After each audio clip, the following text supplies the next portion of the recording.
This right here, girl, is an ad. I'm gonna need you to get you some of this Just Move Energy supplement so you can have the energy to get your workouts done like I need to get mine done, girl. It is sometimes a struggle and you need a little extra. Plus the protein shakes. I don't have an appetite a lot of the time. Protein shakes really help me after the workout because I do not want to be on the massage table with my stomach growling because that's where I'm going after this, okay? So I get my protein shake done before, boom, I got both of them. I'm ready, okay? I'm getting old. My knees is a problem. Do you see me warming it up?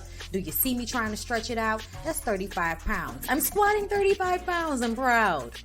You can get those gloves and other workout gear from TeamLASHAE.com. The link is down below in the description box, girl. Yes. Girl, I have to give it to myself. You look good, girl. You look good. Juvie. I just had to put him in here because he's cute. I'm on my way to the spa, girl. Piece of serenity. My homegirl does not want to be seen, but she does the best massages. I go to her at least once a week for this muscle situation, girl. And she also gave me this massage cream with CBD in it that really helps with my aches and my pain. So get you some. All of this. Get you some. 15% off with my Relax Me Bondi code. Okay, girl? Get it. Come on in. Come on in. Come on in. Not come on in. Not come. Sorry, y'all. Y'all know I'm weird. Whatever. Hey, everybody. What's up? It's your girl, BondyBlue. So let's go ahead. Hey, everybody. What's up? It's your girl, BondyBlue. Okay, follow me on Instagram. And let's get into the video. Right? All right, and we're back. What's going on, y'all? We're back. We're back. Hey, we're back for Ratchet Reality, girl. I had to go let you out. And then I also had to get me something in my stomach, child. Because I got to work out after this. That lady finna kill us on this last week, and I'm already late. But we back, y'all. We back. For Ratchet Reality, we're going to start with BlackInkChicago, girl. I'm going to just be real with y'all. Sometimes I wonder, why am I still doing this? Because why am I still doing this? Y'all like the video. Let people know we live right now.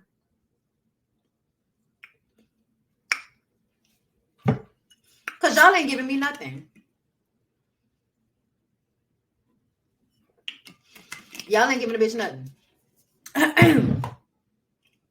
So Ryan, Ford, and Don talk about this lame ass Van situation. He didn't want to let go of his anger towards Van. Ryan didn't want to let go of his anger about Van getting him caught up in that infected tattoo situation.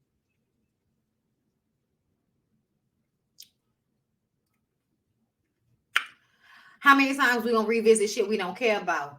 How many times? Ford says all they got. CMB. Am I my brother's keeper? No.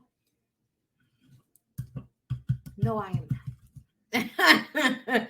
Okay. No, I am not, said the cat. Okay. Don tells them he and Ashley have been having issues because Don needs more support. Okay. Don needs more support. Don needs more support. Y'all, when I was listening to the way Ford was talking about Ashley and Don's issues, I was just like,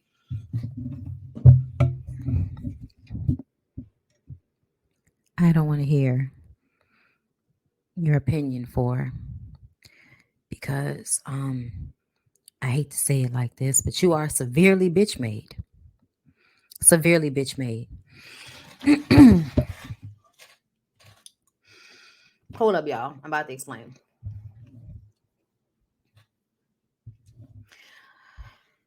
Ford, you are the type of man that will perpetrate being the nice guy, all so that you can be a terrorist in private, like what you do to Nina. So no, I did not want to hear your opinion on Don and Ashley's relationship and how Don is the one that needs more support. I didn't want to hear that from you. I'm not gonna lie. You saying that sounds like lay down and take it. Just deal with where we are with it. Like, it doesn't feel fair. It doesn't feel fair. It feels like y'all want more support than y'all give. Y'all want more respect than y'all give. Y'all want to cheat and disrespect these women constantly, but then you want these women to continue to be available to you. You want these women to go along with plans you don't have. But then whenever the women want to do something for themselves, they got to sit down with you and draw out a fucking blueprint and a map. Girl, these men, and I feel like a lot of what Don has been doing with, I'm going through therapy and I'm working on myself. It feels like bullshit to me. I feel like they're trying very hard to make it seem as if he's genuine in this endeavor. But the part that annoys me is still having the mindset that Ashley should support you more when that's all Ashley has ever done.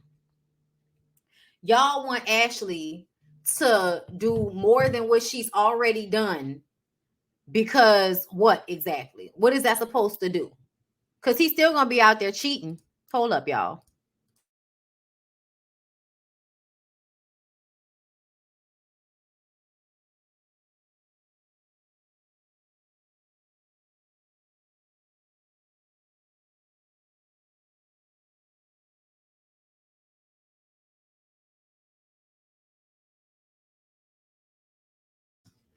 So where was I? Don says he's been in therapy, but Ashley has not.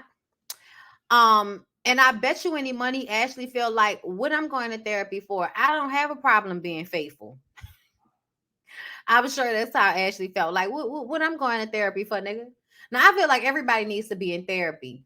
But I do feel like Don does a lot of framing it as if he is perfect, damn near close. And the women in his life are the issue. And to me, whenever there is a man that has been irresponsible thus far, perpetrating a narrative that the women around him are the ones that have not, rose into the occasion of growing, it just makes me look at him like, oh, really? So your wife is an issue, your baby mama is an issue, but you're in therapy, you're on the straight and narrow, you're all positivity and light. It's giving bullshit. It's giving bullshit. Angela, thank you for the super chat. I missed the end of the last live because I had to go to therapy. Hopefully I didn't miss too much of this one. Sending love. I need the laughs and good vibes. My therapist read me down. Oh, girl, aren't those always good sessions? Thank you for the super chat. And no, you have not missed much. I have just been sitting here trying to mentally wrap my head around the mind games I believe Ford and Don play on this show, and their inability to come off as sincere and genuine to me, no matter how hard they try. Another thing that bothers me severely is the way Don is continuously pretending to be Yoda, when ultimately I watch you do the same toxic shit you always do, which is run from responsibilities whenever things get too rough for you or when things aren't going your way. And also what I've seen him do is to get in the confessionals and narrate the story in a way that I don't feel like really matches reality. The things Don says in his confessionals make me feel like it does not fully match the reality of the situation, but it is the narrative that makes him look best. So that is what he is going to get into the confessional to tell us. But yes, he's been in therapy and Ashley has not. Ford hasn't been talking to Nina, but he's still been co-parenting with her, but they haven't even been speaking to each other. Nina talks to Kitty. Kitty was watching the baby for her. So Nina talks to Kid about how Ford tries to run her life. She says he wants his cake and to eat it too. And basically, it is giving Omarion fake positivity, toxic positivity, okay? She says he wanted her to be his girlfriend. He asked her to be his girlfriend. He talked about having a family. He got her pregnant, then tattooed her name on his face, then got on national television and told everybody that they was just fucking. I said, wow. Wow, for. And that's what I'm talking about. That's what I was about to lean in. The narcissism of a nigga like Four. I feel like you're insecure and unsure of yourself. And the only time you feel powerful is when you are manipulating women. You don't have sincere relationships with these women. You have relationships that are built off of your ego and making you feel like the big guy or whatever the fuck it sounds like in your head. But you want to promote a certain image for, and the image is not matching with the truth of the situation. When you pretend to be a good guy, but then you disrespect your child's mother in public on national television, not only acting as if she was just some girl you was fucking, but the idea that you actively planned the relationship out all to get to the pregnancy and then say, well, you know, the relationship really wasn't ever that serious. Putting more onus on Nina that she made a bad decision to have a baby with you because you weren't ever going to be what she needed you to be in the first place, right? Now it's more Nina's fault. But the truth of the matter is that you probably put all of the shit in her head. She probably wasn't as much of a groupie as you're trying to make her out to seem. You probably love bombed her, told her that she was amazing. She sang, y'all was going to be able to do a little power couple thing, right, for her? And she got pregnant and she got hormonal and you got bored. And so instead of realizing that you asked for more than you can handle and keeping it a buck about that, you decided to flip it and make her out to seem like she was thirsty. She can't communicate. And what's most important for you is y'all's child. And then you tell her that she can't date other people, right? You make it hard for her. You bitch a fit when she's dating other people. But you can do it, right? And she's just supposed to be cool with it. You can't respect her boundaries, but she has to respect yours. Because if not, she a crazy, bitter baby mama. Right? I think I'm right. I think that's what it's giving. I mean, even for getting his son's face tattooed on his inner thigh by Drea, it gives, I use my son to manipulate women into thinking I'm a good guy. It makes them think I will care for my child. I will love my child. I will handle them with care and respect. That's what it's supposed to be. It's supposed to come off like Forrest respectful. It's supposed to come off like he wouldn't do the things that he does or says. He wouldn't say these things, right? Wouldn't call your child's mother a whore. But he did.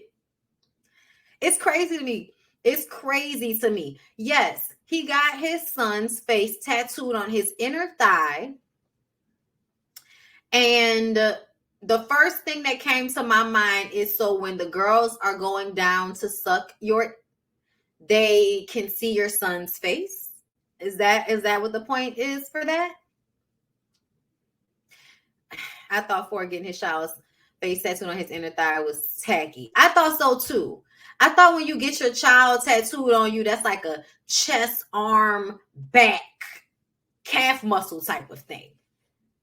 Maybe he was running out of space. I don't know. But the placement, shout out to Ronnie DeVoe, the placement feels like manipulation. The placement feels like I want the girls to see my son when they down there so that they'll be like, oh, he's such a good father. He ain't right. He's not right, y'all. And I'm going to just leave it at that. It's giving there is some type of inner venom that he hides very well, but it comes and it seeps out. It does.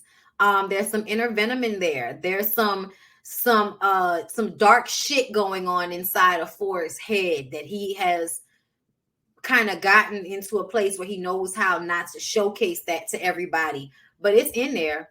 When he was screaming in Nina's face a couple of episodes ago, completely unnecessary, out of pocket, aggressive towards the woman that just laid down and had your child, all because you mad because she brought some other dude to a party, even though you said you don't want to be with her and y'all aren't together.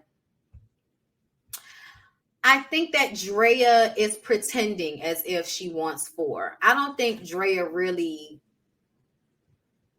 because Drea side-eyed the placement as well.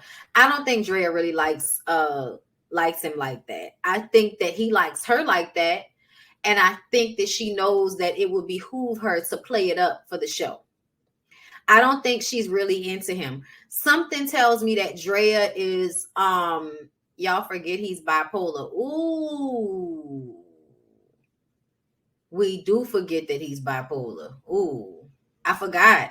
I mean, I know he had issues. I forgot that he actually was diagnosed with something. You're right. So that could be a lot of it.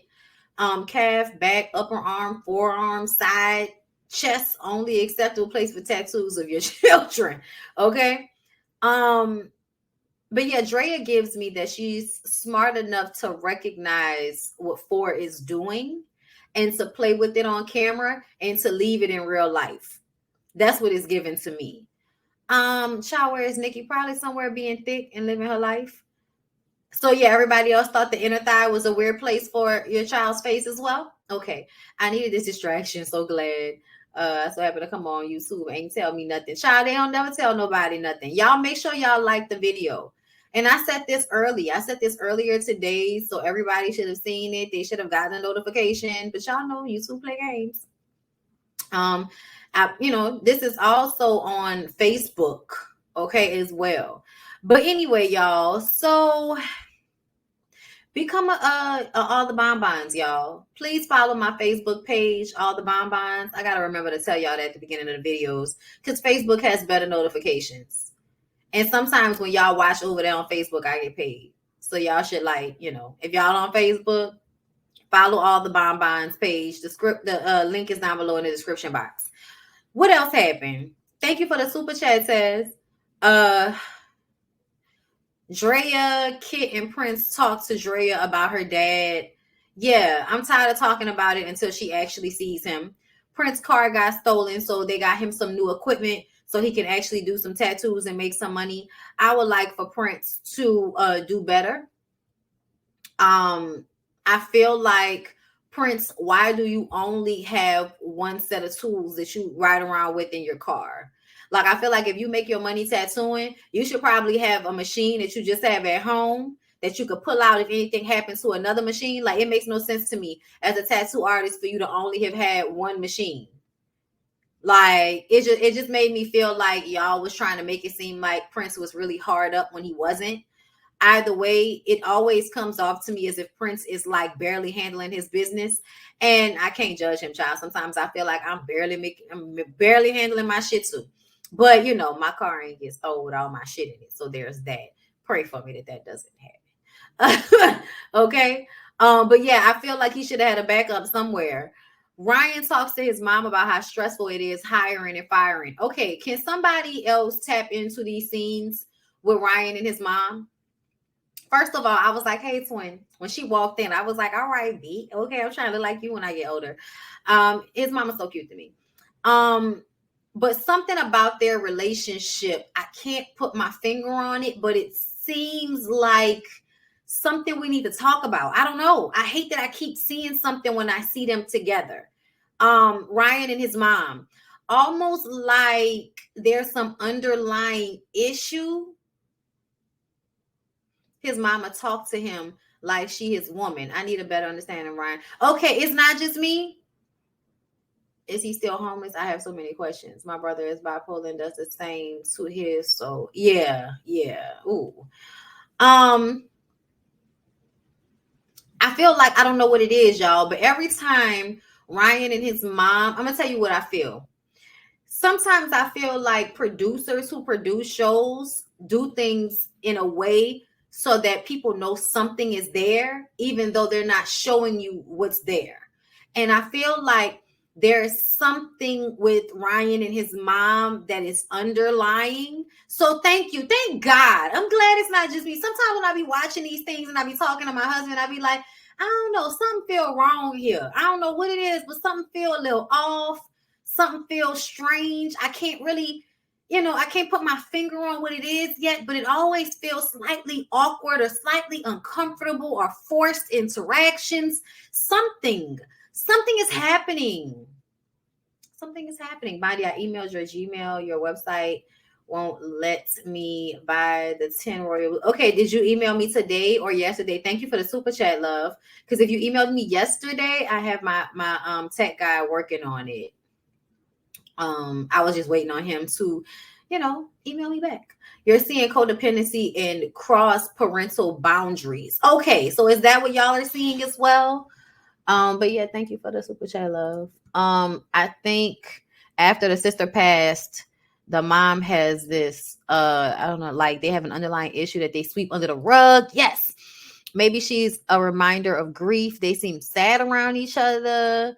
Okay, yeah, Crystal. Hey, Crystal, girl, seeing codependency and cross parental boundaries. It could be the relationship, right? Because of the sister. I get that. She's the only one that will check him or call out his issues or problems. Hell, the only one to correct him. This is true. I think the sister's murder. Yes. Okay.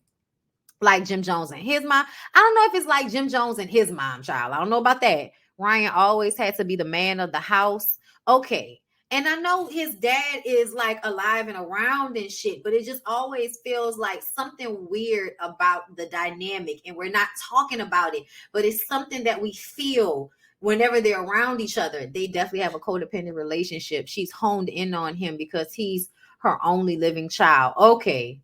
Okay. And the way he separates himself is another thing. He hasn't been in therapy in 6 months, and it's just worrisome for me. They didn't grieve properly. Something is misplaced. Yes.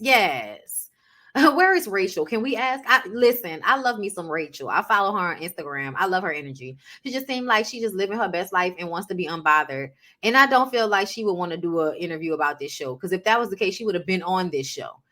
I think it's the guilt of his sisters passing away and him feeling like he wasn't there to protect her. And so he looked at his mom and his mom looked at him and his weird relationship. Okay, she has another daughter that's living.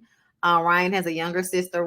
Okay, so yeah, he has another sister. So it's not just him, but it's something there that we should probably at some point talk about. If, Black Ink Crew wants to be now the show giving us the real issues and whatever's going on in reality, whether it is, boring or not. If we're doing that, then we need to go ahead and tap into whatever the fuck is going on with Ryan and his familial relationship, because it feels like they always trying to be around him and he always like, I'm all right. I think Ryan has depression and he just works himself into the ground. I understand that as well. I understand. Where is Iyanla? Exactly. I understand that as well, y'all, about, and I feel like I understand Ryan on some level because I'm a Gemini as well. So there's a part of me that understands how he thinks about things and the shutdown. Even when he was talking about holding on to his anger, I understood that as well. Let's see what else happened. 4 meets up with Nina. It seemed like he was flirting with some, clear chick at a table with her little good Judy before Nina got there. When Nina finally got there, they discussed that she wants to move to Atlanta. We thought it was going to be a fight, but it wasn't, because his mom lives in Atlanta and that's a shorter commute from Dallas. So they're going to try to make it work. He cried when she left with the baby. They both cried because he's now not going to be there on a daily basis. So I get that. But I'm sure they'll work it all out, child. Prince got a new car. We don't know what type of car it was, but they was laughing at his ass. And then that was that. Y'all should interview him. I would like to. Hold up, y'all. I'll be right back.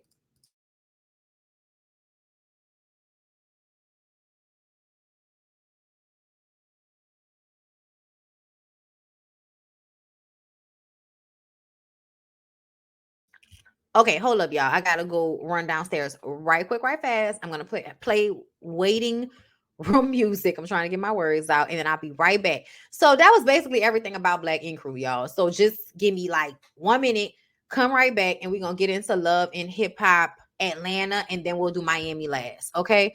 But yeah, y'all, nothing much to see with Black Ink Crew. They need to do something else. I would love to interview Ryan. Period. Be right back.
Child, if it ain't one thing, it's another. If y'all knew how many things just happened when I ran downstairs, okay? People knocking on the door, motherfuckers calling me. I'm sorry, y'all. Okay, I'm so sorry.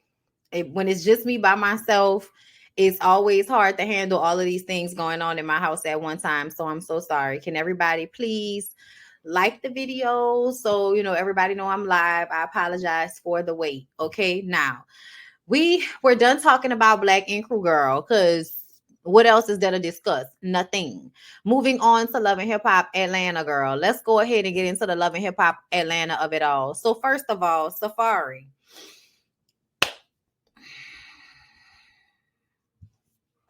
Safari in the studio screaming into the microphone, getting some whack shit off his chest.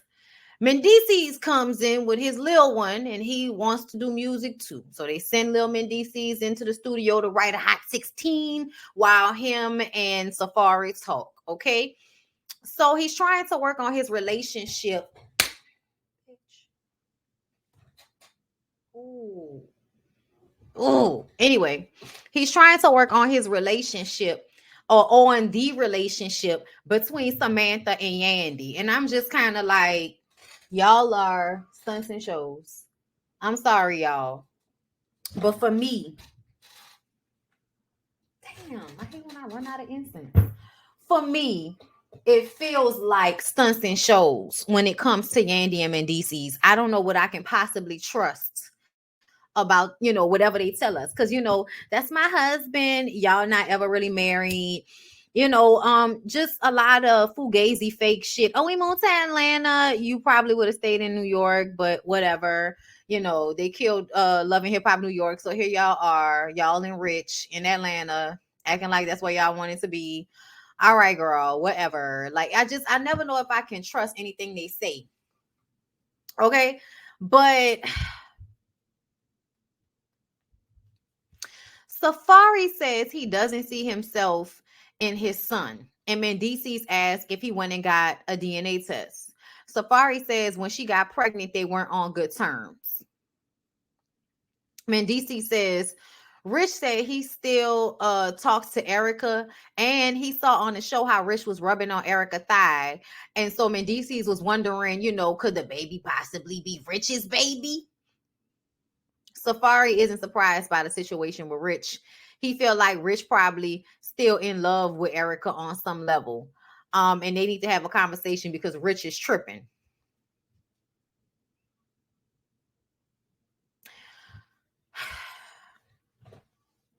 So if I'm to believe that Safari really, honestly, at this point, I'm starting to get to a point where y'all know how we'll say they lying, they fronting, they acting like they got issues just for the show.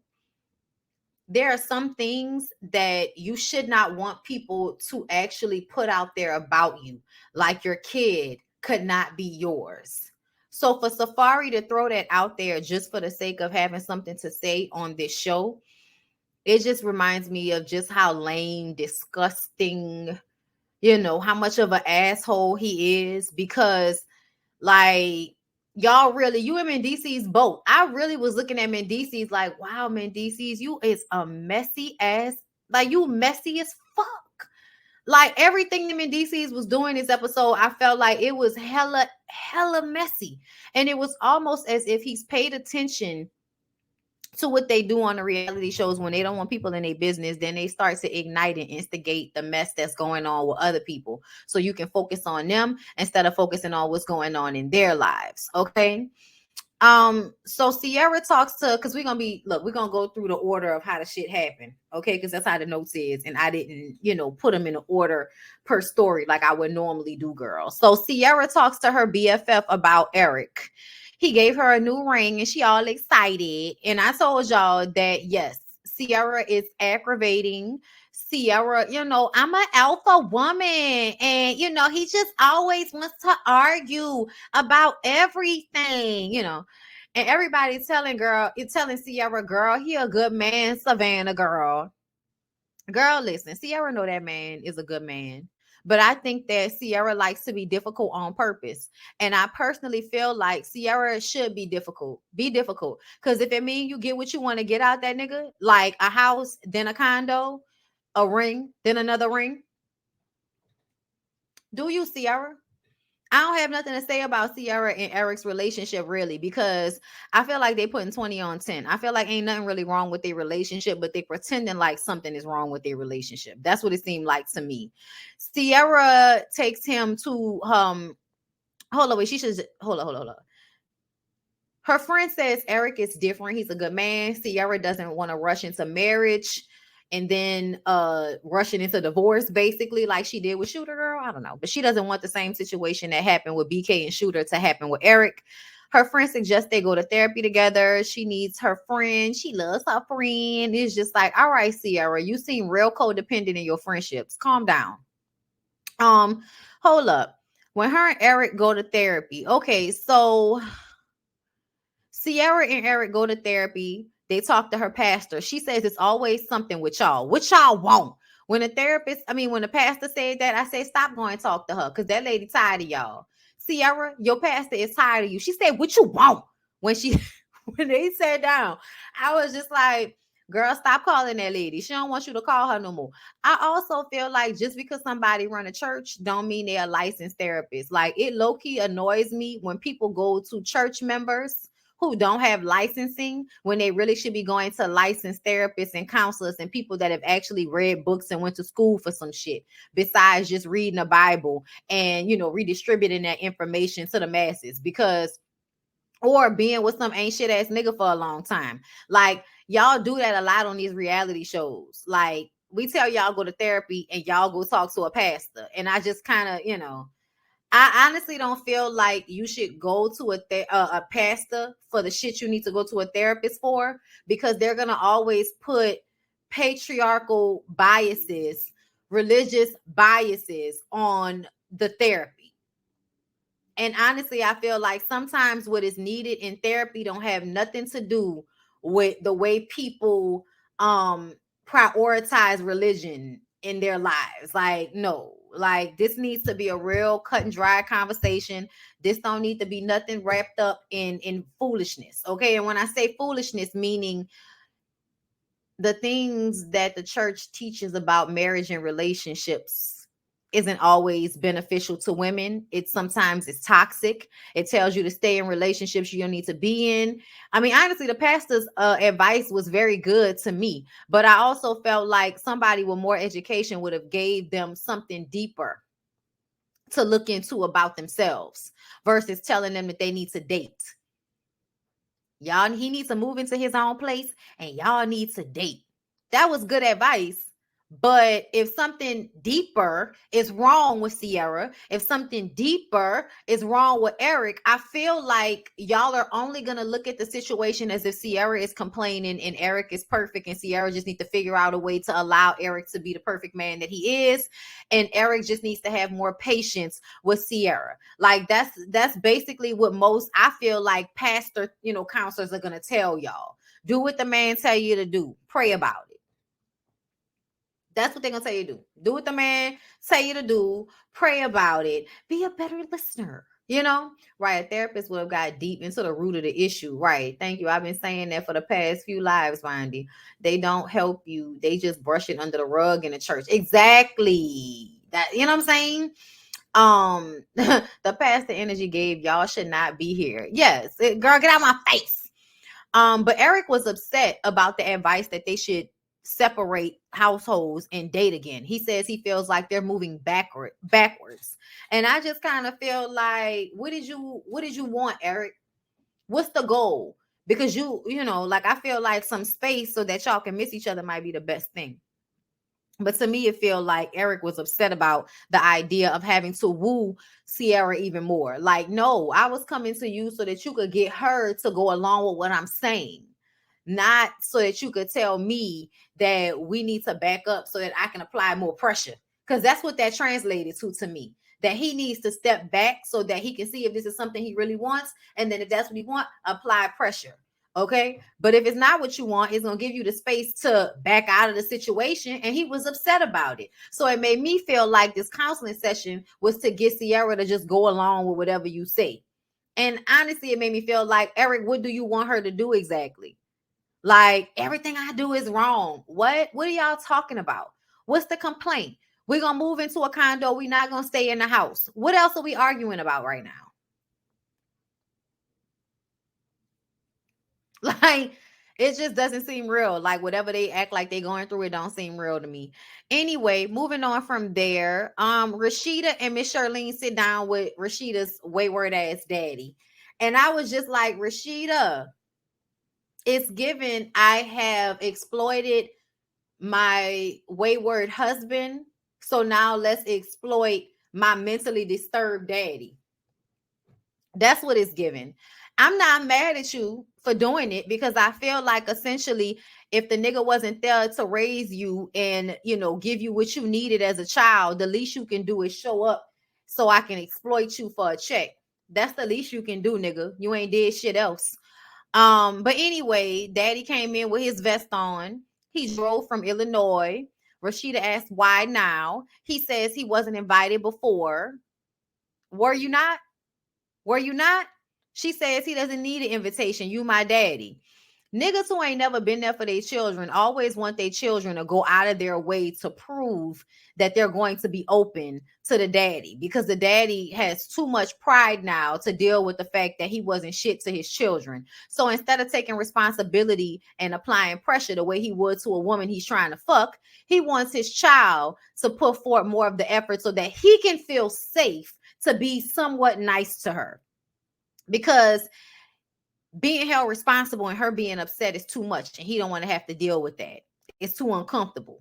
It explains a lot though. It explains a lot because I feel like, yes, the father was very much annoying as fuck and I think Rashida knew that, but I really wish Rashida would have stopped caping for Kirk long enough to recognize that the reason why you chose Kirk in the first place is because Kirk and your daddy both have some things in common. And your daddy was throwing them all in your face. Scared of rejection. So makes them scared of rejection. So you make the child make the first move, even though you're the parent. And the whole idea of this is that you're supposed to be in charge of how this relationship works out because you're the parent. And so, you know, the idea that you make your child put forth more effort than she should have to in order to be in your life almost feels like, nigga, I'm not doing all of that. Like, you ain't put no fucking effort in when I was a child. Why would I put in effort as an adult when I don't need you? You need me, motherfucker. I don't need you. So I guess if you want this relationship to happen, then you need to like put forth more effort. She apologizes for telling him to fuck himself over the phone. I wouldn't apologize for anything. She says she hopes he can be man enough to apologize as well. Until somebody apologizes for abandoning me, I don't have any apologies for telling you to go fuck yourself. I'm sorry, I don't. He says he is man enough to apologize if he did something wrong, but he did the best he could. You know what I would like for a lot of y'all parents to deal with? Your best isn't good enough. So apologize for your best not being good enough. That's what you should apologize for, because the best that you thought you did wasn't good enough. But the truth of the matter is a lot of y'all didn't do the best that y'all could. A lot of y'all be lying when y'all say that. You know, I feel like most people do the best. No, they don't. The ones that are there every day, trying to pour into their kids positively, no matter how much them children work on their fucking nerves, those are the ones that did the best they could. All of you people that come and go as you please, y'all do not do the best y'all can. Y'all don't. And I want people to stop saying that shit. No, you did not do the best you could. And the little that you did do was not good enough. And you don't like that I'm saying that, but that's the truth of the matter. You didn't give a fuck about all of that when Rashida needed a parent. When Miss Charlene was struggling to take care of her kids on her own, you didn't give a fuck about that. You wanted to do whatever you wanted to do. You wanted to focus on your isms and whatever you had going on. Okay, fine.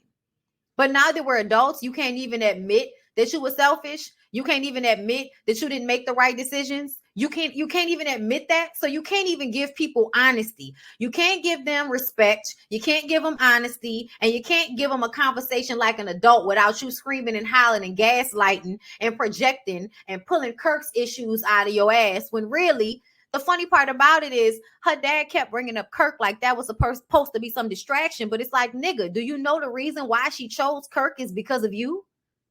She chose Kirk because of you, because you weren't the father figure that she deserved.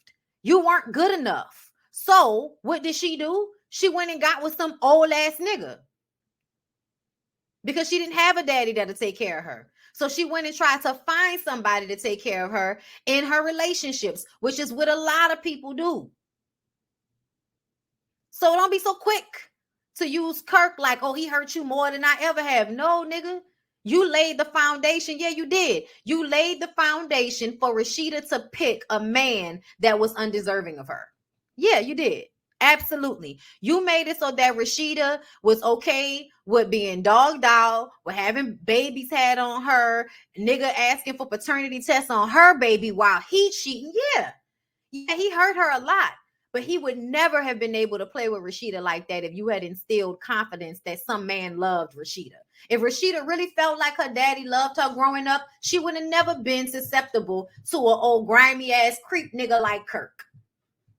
But Rashida, stop faking and fucking fronting. You know them first couple of kids, Kirk didn't do right by them first couple of kids. When he said he hadn't seen his son who had the drug problem since he was 14. Y'all remember that?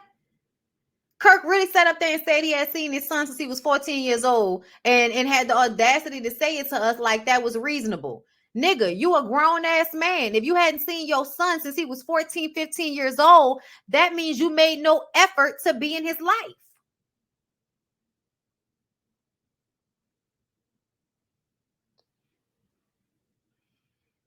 I thought Rashida was 44. I thought Rashida was 44. But she's 46. 7, 8, 9, 1, 2, 3. Okay. So let me say something. Rashida is 46, 47. Kirk is 53 years old. So that's not a lot of years now that we're in our 40s and 50s. But when a girl is a teenager and a nigga is in his 20s, it's a huge age difference. I know we're going to act like it's not an age difference now that they're older, but when Rashida was 19 and Kirk was 25, 26, sir, that's a huge age difference. Because if a nigga 25, 26 fucking with a 19-year-old girl, something wrong with him. I don't care.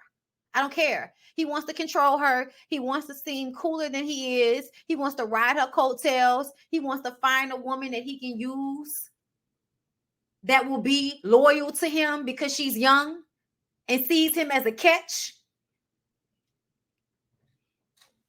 It's an age difference. Just pointing out the ages. You're all right, Marty. Okay. I'm just saying, because I know recently people have been talking about the fact that Rashida lied about her age. So Rashida is older than we thought she was. And I feel like now they want to say that because people started to look at that age difference between she and Kirk and feel like Kirk was on his R. Kelly shit on some slick shit because Rashida was like 17, between the ages of 17 and 19 when you started dating her and married her. You were still in your mid to late 20s at the time. And it's weird as fuck for an old ass nigga in his mid 20s to be fucking with a girl that you got to pick up outside the high school.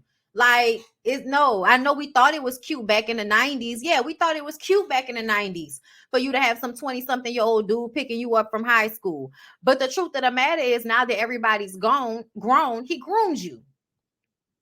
He groomed you, Rashida. That's why you never left. And now you sitting up here talking about, we've been married for 22 years. That's better than you ever did. I hate the fact that y'all think because you stuck in there for so long, that means that something is good about it. When the truth of the matter is you stuck in there so long because he got you so young. That's really what it is. That's why they tell these niggas to get y'all while y'all are young so that you can be groomed. And that when he starts to put you through bullshit, you'll remember how good things were when you were younger. You'll hold on to those memories and you'll stick in there with him when he continues to dog you out and you'll never leave.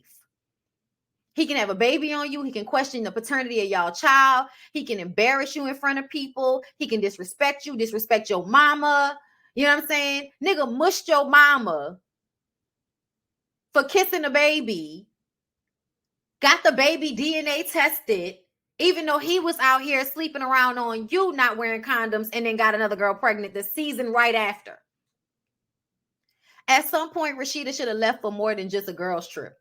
At some point, Rashida should have moved her ass out the house and should have been gone between 6 months to a year.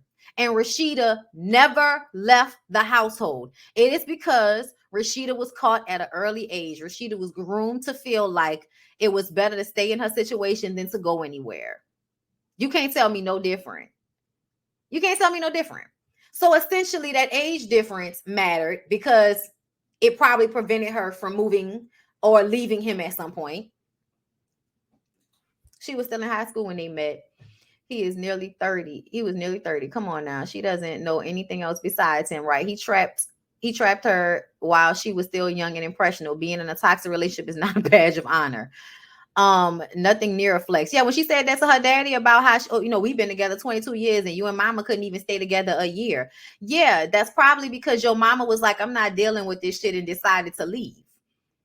Candy, Tiny, Monica are all around the same age. Yes.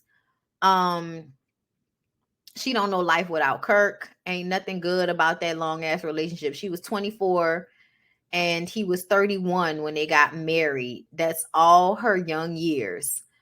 It really is. And if they were together when she was 19, like they say, was she 24 when they got married? I thought she was like 19 when they got married. I can't remember, child. She might have been older than that. But either way, I still feel like I don't think Rashida has been with anybody else for real, for real. You know what I'm saying? And it's because of the daddy issues that she has. And her agreeing to everything her father was saying about Kirk, but then acting like it's not as bad as it sounds. Like, oh, they got married in 1999. Got you. So true. I met my husband when I was 25. He is 11 years older than me. I was a full adult, and still there are things I would have handled differently knowing what I know now. Yeah. Yeah. That was my mom and my daddy's age difference. Wait, they've been married 22 years or together for 22. I don't know. First of all, how the hell she don't have the type of sense that Miss Charlene has? However, the daddy issues that were displayed this season explains a lot.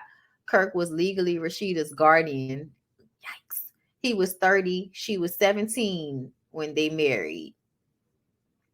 Nuh-uh. Because that age difference is too big. That's not true. Kenya, we need that age fix, because I don't think that's true. But anyway, y'all, moving on from there. At some point, they start cursing each other out. Miss Charlene starts screaming and hollering, no. I'm like, Miss Charlene, please stop. Miss Charlene, I don't know why you're still trying. It's breaking my heart to see you keep trying to make this shit happen. I think that daddy is fucked up. I don't know why when women get older, they be trying to get closer to Jesus. So they go and try to help all these wayward old ass niggas that they was in relationships with or whatever. I don't know. But I just feel like Miss Charlene, because if you notice, didn't Shay from Love and Hip Hop Miami, her mom and her daddy broke up years ago, and now they getting back together. Like, what the fuck is going on with y'all getting back with these niggas that y'all broke up with, and them niggas wasn't there to help raise these children, and now that everybody grown, you gonna get back with these niggas? Let you leave me to raise a child on my own and think I'm gonna ever forgive you enough to want to be in a fucking relationship with you later on. Y'all hoes is crazy. Thank you, Random V, for the super sticker. I'm sorry to talk about the old ladies like that, but when we get to Love and Hip Hop Miami and I start going in on Shay and her mama, oh, girl. Okay. Yeah, Bonnie. She was 23 when they got married, and they been together longer than 22 years. Okay. I was wondering why they always together now. Who always together now? But yeah, I was just kind of like, Miss Charlene, please leave that man where he was. I don't know why y'all do that. But I see a lot of that. I see a lot of those women going back to those men once everybody is grown and shit. And it's just like, nigga. I be damned. I be good goddamned. Then he blamed Miss Charlene, talking about she could have made more of an effort. He said he wasn't the worst dad. He did care for her. She says he did. They want him to talk to Kirk. I don't know why they want him to talk to Kirk. Daddy said, he had a baby on you. Rashida said she's been married for 22 years and he had a baby on her, but he and Shirlene didn't stay together for a year. Eventually, he agrees to meet with the motherfucker. I meet with the motherfucker. Honestly, I don't know why you're trying to force a meeting between, Kirk and the older version of Kirk. I don't know why. I guess for the show. Dead ass though. My mom did the same thing trying to help the dude that did her dirty. She led her ex-husband back to Christ before he passed and was trying to lead her addict ex too. Like, my stop. For real. Like, these old ladies be trying to get close to the Lord and think they Jesus and about to save all these niggas' souls and shit. I'm just like, I wish y'all would fucking stop. She's happy he's a dad to their kids. Yeah, and that's another thing, Rashida. Thank you for mentioning that, Mia. That's annoying as fuck to me how Rashida is just excited the fact that Kirk is, and that's the thing though. Rashida, the only reason you haven't found out that Kirk ain't a good daddy to kids, that he ain't fucking a mama with, like, you ain't figured that out because y'all have stayed together. But let's not forget he paternity tested your child. And then use your child as a way to control you. Let's not forget that. And then put your child in y'all bed as a way not to have to fuck you. Girl, I don't know what's going on over there. Side note, Bondi, I'm so proud of you and the girls grow just to see the growth and the come up of the Ooh Ladies First interviews. Keep pushing and never dim your light. Love from H-Town. Thank you so much. I appreciate that. Human Jukebox. Well, me and my husband are 20 years, it's 27 when we met and we didn't get married until 2 years ago. We have a son. Okay, that's a huge ass age difference, Shantia. Jesus Christ. But you grown as hell, girl. Do what you want to do. Tasha K broke the story of her being 17 and him being 30. When did that break? Because I'm 22 and I was born in 2000. They got married in 1999. And since she said they got together when she was 19, that's longer than 22. Yeah, she said they've been married for 22 years. So that means they got married in 1999, right? Child, we need to back up the age. But either way, it's feeling like she was a teen and he was a 20-something-year-old man. And in this day and age, when you look at that, we now understand that when niggas who are in their they mid-20s in relationships with girls in their teens, we recognize that something is wrong there. I think when we were young women, we didn't think anything was wrong with it. But now that we are older, we see that no, something wrong with that nigga. Because as a 25, 26-year-old young woman, you didn't want to be with no 17, 18-year-old man. You know what I'm saying? Kirk was her guardian. Sounds like Woody Allen. Yeah. Remember, he was her manager. My mom remarried my dad, but he raised me though. Okay, gotcha. Miss Shirlene was giving me, well, I mean, shit, that's fine then. Ain't nobody talking about you and your people, but y'all know what we saying. Okay, Miss Shirlene was giving me vibes like she still want the daddy. All the women thou art loosed energy, I swear to God. Oh Lord. They are running out of storyline. Last season it was a sister. Yeah, she did an interview with Essence last month and said that Ray Bay. Oh, hold up. What Ray Bay? Hold up. Let me go back. Let me retrace the steps. 5 miles to empty. My heart is running low. Child, I missed it. I missed what y'all talking about. I fast forward all Rashida scenes. That's hilarious.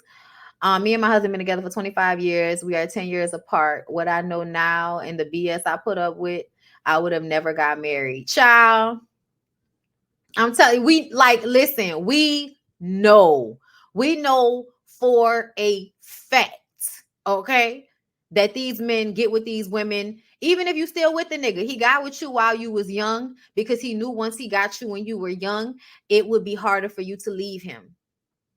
That's just a fact, y'all. That's just the way it is. I don't know why, but that's the way it is. When you lock in on a woman when she's younger, be with her through those younger years and throughout though, you know what I'm saying? Like, it really does become a part of the makeup that it's hard to let go of those relationships. And niggas know that. Your prefrontal cortex isn't fully developed until you're 25. So dating a teenager is a problem. In my mind. In my mind. Okay, yeah, you got her for life. They posted a video on Twitter of her friend says he used to pick her up from high school as her girlfriend. The premeditation of it all. Exactly. And to me, that's what I think about. I now feel like, and I've said this before, there needs to be a case study on men that know how to pick women that they can use to take care of them. Because I feel like a lot of men have mastered the art of finding a woman that is completely out of their league and convincing that woman that she should help take care of them and make them better in some respect, and then simultaneously diminish herself. Like we were talking about it in Love and Marriage Huntsville and shit. Like there needs to be a case study for niggas like Martell, Maurice, and Marceau that literally have barely anything without the women they're in relationships with. They find women that are smart, intelligent, capable. They love bomb those women. They get those women to be, have children for them. So then you have all of this pheromone and emotional and genetic connection to the women. So now the women are really sold in. They think it's all love. They think you care about them. They think they're in something deep and real. And then as the years go on, they start to mistreat you. First of all, the thing that they used you for in order to get them on, they resent you for it. Do y'all remember when Rashida and Kirk first came on Love and Hip Hop Atlanta, and Kirk had the audacity to not support Rashida's her music dreams anymore? She wanted to do her video, and yeah, it wasn't good at all. It wasn't good, but at the same time, it was almost as if he felt like, I'm not supporting this, when that was what got them on in the first place. Kirk being Rashida's manager is what got them to where they are. Kirk didn't get there on his own. He got there on Rashida's back. And let's not forget, he used to fuck with the brat. So it makes me feel like he was always looking for some girl in the industry to get with and, become her manager so I can make money off of her talent. I can have children with her. The Ike Turner. It's the Ike Turner effect, y'all. Think about it. Ike Turner used to work with a lot of artists before he met Tina. And all of those artists would eventually leave him like all the mother suckers he done made famous. So he had the idea that the next person that I make a star gonna be my woman. That way she can't leave me. Okay. So he gets with he'll get with a young girl. Let's not forget Tina was was much younger than Ike. Okay. Found her in a club singing, decided to make her his woman. Had sex with her when she was probably a teenager and he was a grown-ass man by having his other baby mama come in and act all crazy, therefore invoking her sympathy. She get pregnant for him. Now she's stuck with the nigga and now they working together and he gets to ride her coattails and beat the shit out of her until she was tired and ran off, years and years later after all of that abuse and all of that time. Niggas really do be out here studying the women that they should find and trap and use to elevate themselves. And then they turn those women into subservient creatures. Like, it's crazy to me. It's crazy to me. Because like when you think about it, they literally need those women to survive. They need those women to get to where they are. And then they convince those women that those women need them and that those women are weak without their men. It's crazy. And I feel like that's the same thing that happened with Rashida and Kirk. You know what I'm saying? And Rashida and them used to always be talking about how Kirk was, oh, he's the best. And he was, such a good guy. And I can't believe this. Child, we ain't seen nothing but Kirk dogging Rashida out since they got on reality TV. And they had the audacity to come on the show with this energy like they was the married couple that had it all figured out. I wish people would be honest. Tina chased Ike down. She was with a guy in his band first.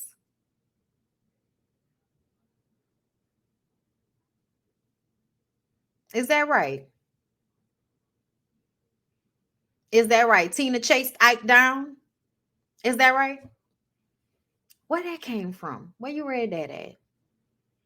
Because see, I personally feel like you can, MJ, okay, because I feel like that's cute that you say that, but there was a huge age difference. Correct? Was Ike not much older than Tina at some point? Like, she was like also a teenager. Ike's daughter said that. Oh, okay. I was wondering where y'all got that from. Because I was like, the movie didn't show that her sister pushed her to sing on stage. Ike, like, yeah, no, but it's not just about the movie. I've read Tina's book. I've read Tina's book. It's not just about the movie. It's also about the fact that y'all are not understanding what I just said. Ike had a lot of artists that left him. His relationship with Tina was by design. Regardless to what anybody wants to think, he purposefully sought out that specific power dynamic so that she would not be able to just up and leave the way everybody else had.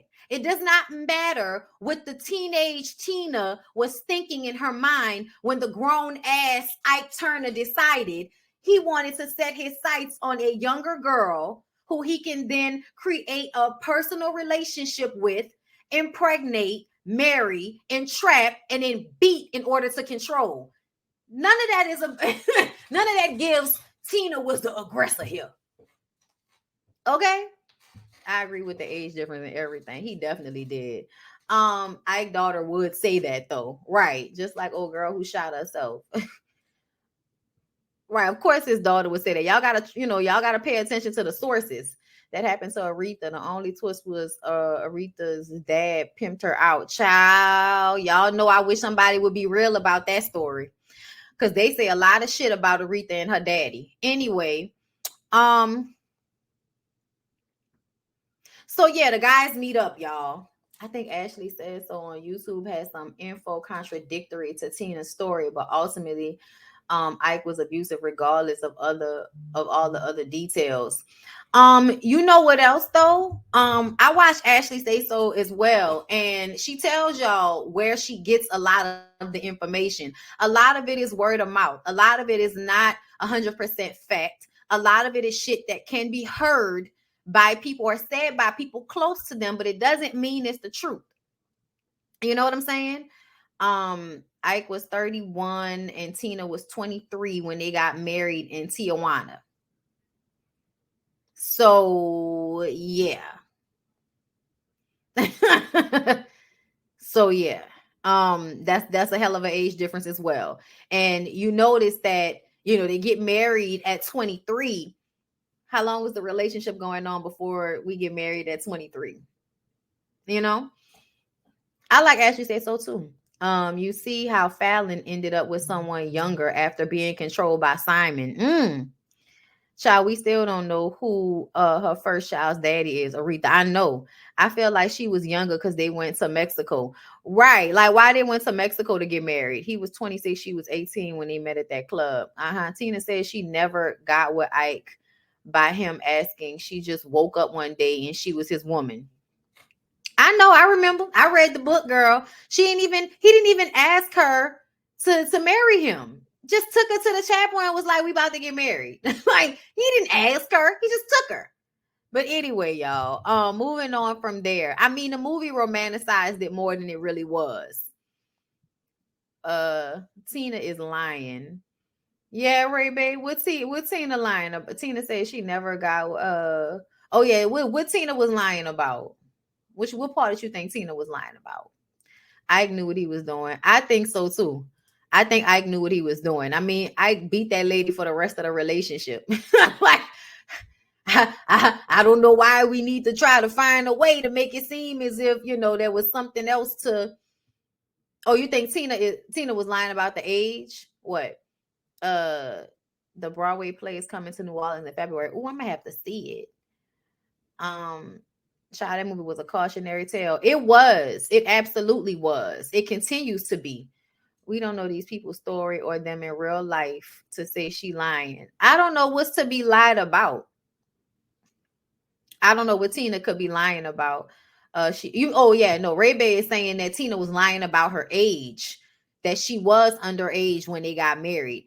That's what I thought because of the way they did it. Like, what y'all had to go to Mexico? We don't go to Tijuana to get it done in a few hours. And then we off to New York City. What's in New York? Me and you, baby. Ike and Tina.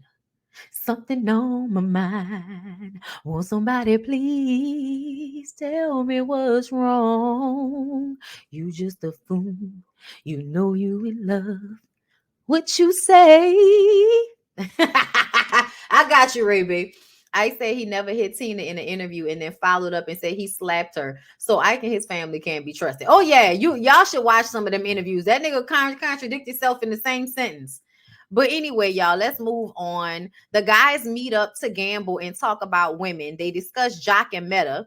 Jock says there's no truth to what Meta said about them fucking around in 2019. I don't believe Jock for a second. Mendices asked if Safari asked Erica about the DNA test. And Safari says, I'm just, you said I got to wait a little longer, because he don't have a goatee like me. He don't have muscles like me yet. And this is what makes me feel like Safari doesn't really believe that the baby isn't his. I don't think he thinks that. I don't.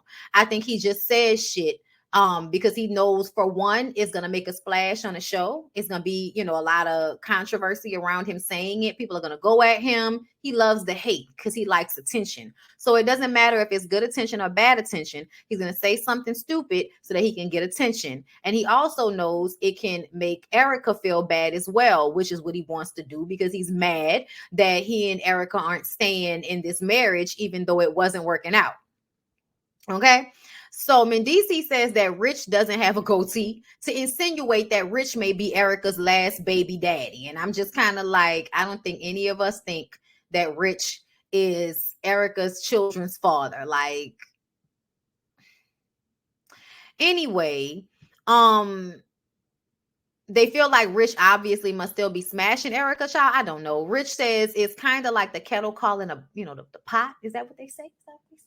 I was like, shut up, Rich. But Rich was basically saying, don't ever come to me and check me about fucking with Erica when at the end of the day, you were my friend. And then you started dating my ex-girlfriend that I was with for a few years. So I don't need to hear from you about that. And Richie D is going to do whatever the fuck Richie D wants to do. And if I want to drunk flirt with your ex-wife, who is my ex-girlfriend, then I will do so. And I'm not mad. I feel like there's no loyalty. There's no honesty amongst you niggas. I don't even know what Safari's talking about. Safari talking about Rich is in love. It's like, what difference does it make? Is that supposed to make it seem as if he a clown because he in love with your ex? I don't know, but you seem butthurt either way. They ask if Erica and Safari can work it out. And Scrappy start talking about how, bro, all I could think about is like another nigga. Every time I get ready to pack my bag, I think about another man coming in and raising my kids. And I'm just like, man, fuck all that. Because what if the nigga don't like you? He come in and he do something to your kid because he don't like you. And Safari throws a whole roll of chips into the air and then grabs the chair, throws the chair. The chair gets like caught on a banner, flings back and hits him in the fucking head, and everybody burst into laughter. He was having a whole little conniption. I think it's hilarious whenever I see somebody flip out or have a temper tantrum and they end up hurting themselves. That should show you how stupid you look having this temper tantrum right now. Like, this is what did you think, Safari? Kirk was like, I think that was God trying to tell him something. I said, Kirk, shut up. Shut up, Kirk. Okay. Because when did you learn the lesson? Talk to us. Tell us, when did you learn the lesson? Like, stop it. Mendices says he had to think about Rich being a stepdaddy. I said, Mendices, you ain't shit. Mendices was laughing at Safari the entire time. I feel like he been making fun of him since they met up at the beginning of the episode. Rich goes to meet with Erica immediately after to give Erica the heads up about this DNA test, which I also thought was fucking hilarious that Rich went and told Erica about what was said. Almost like, yeah, I don't fuck with you niggas like that, okay? So let me go and let my girl know what y'all saying. Let me go come back, let my girl know what y'all saying about her before she find out from this stupid ass nigga, okay? Rich is definitely trying to fuck Erica again. She says that she'll give him a DNA test. She said she don't care. She said, yeah, you can have this DNA test. Hurry up and come get it so you can find out how stupid you look and how dumb you sound. Yeah, come and get this DNA test, nigga. Hurry the fuck up. And she said, when he gonna do it? The one Sunday every other month that he come and get the babies? Oh, is that when he gonna get the DNA test? Oh, all right. I'm waiting on him to ask me about it. And that's the bullshit for me. is that Safari is out here vocalizing to other stupid ass niggas that he thinks his baby may not be his, and never really communicated that to the mother of his children. That should let you know he don't really feel that way, and he don't want to tell her that, but he wants her to get caught, caught out there when everybody's whispering about the paternity of their baby because it looks more like him. And it's like, because it looks more like her. It's like the baby look just like you and her. Like, Safari, this is what happens. Like, okay, Safari, when you have a baby with a non-Black woman, understand the baby is not going to look like you all the time. The baby may have your facial features. I think the babies have your big ass forehead. I think both of those precious little babies have a nice like bit of forehead that makes me feel like that's the daddy forehead right there. You know what I'm saying? It's no shade to the babies. They're beautiful. Okay, they're beautiful, but they absolutely have Safari's head space. And I think they'll probably have Mena's nose and ears. You know what I'm saying? They might have your eyes. I think they may have his eyes. That little girl is his twin. Mendices was like, both of your babies look just alike. What are you talking about? They look like you and your woman. But I feel like, so what, did you think that your son was going to be browner? That's how you know you niggas are colorist and fucked up in the head, because y'all marry non-Black women. And when you have a Latino looking little girl, nothing is wrong. That little girl looked just like Erica. That little girl looked just like the little boy. And you didn't have an issue when your daughter came out looking exactly like Minna. But now that you didn't have the little boy, and the little boy doesn't look like a Black little boy, he don't look like you, he don't look like a Jamaican. Now all of a sudden you questioning a paternity. I think it's crazy and ass backwards when Black men have babies with non-Black women and get upset when the boys don't come out looking like them.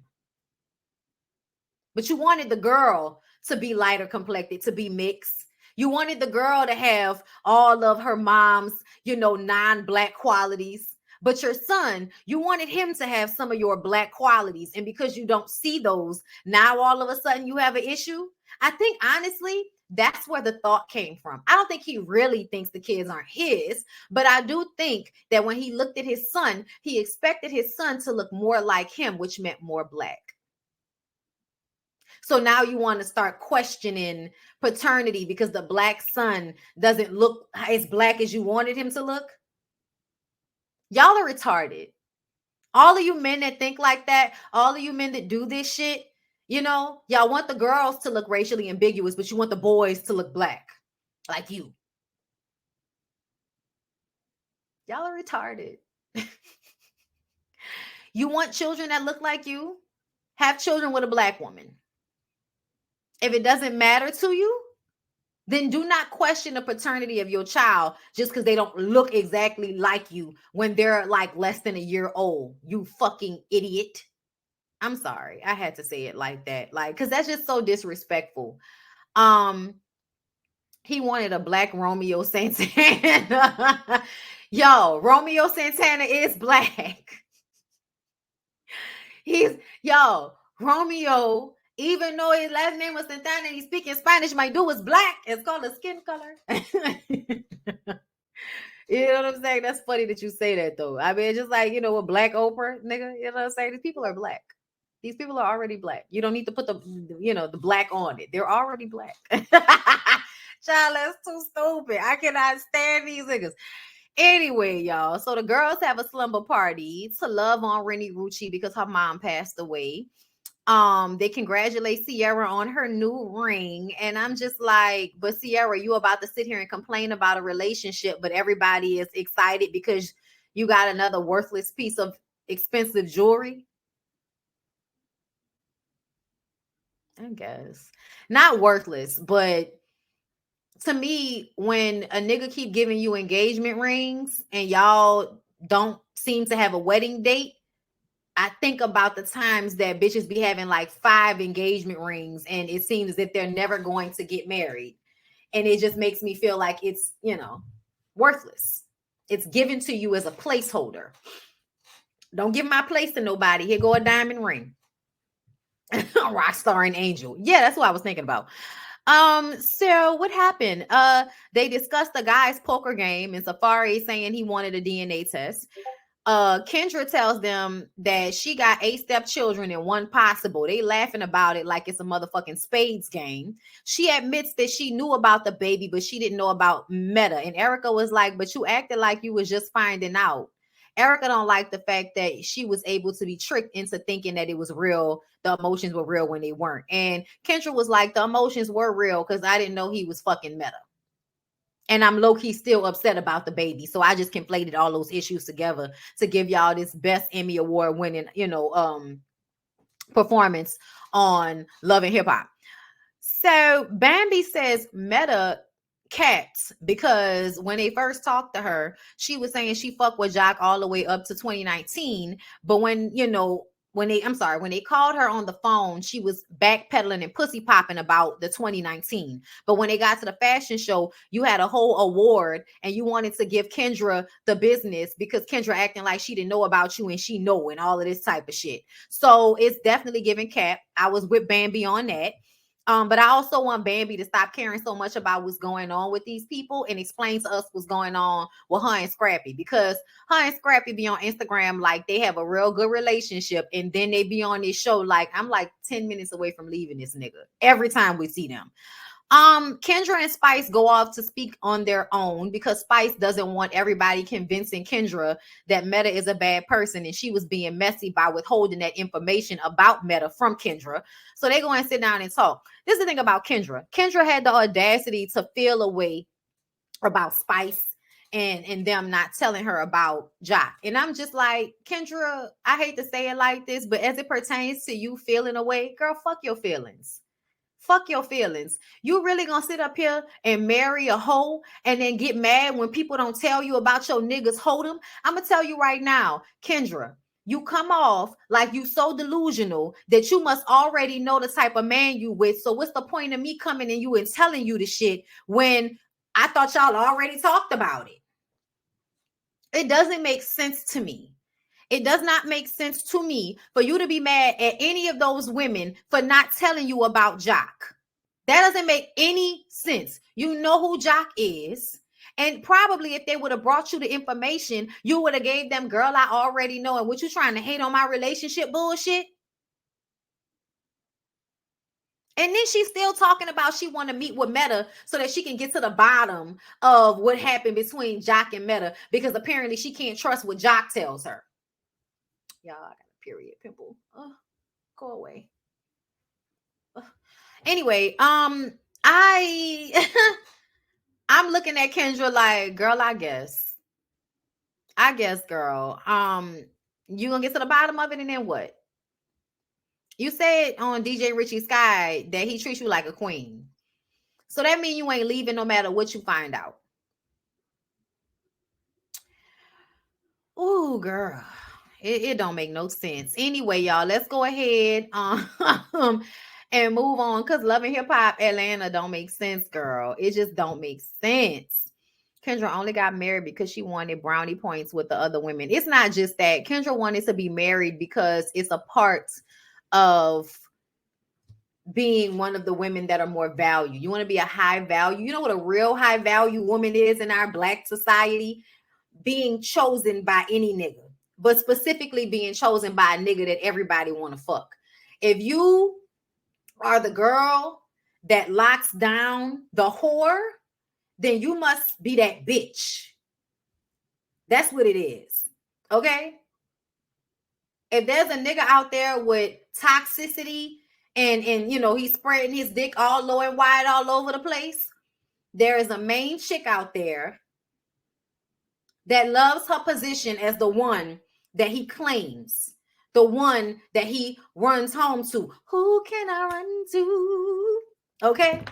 To fill this empty space full of laughter, who can I run to when I need love?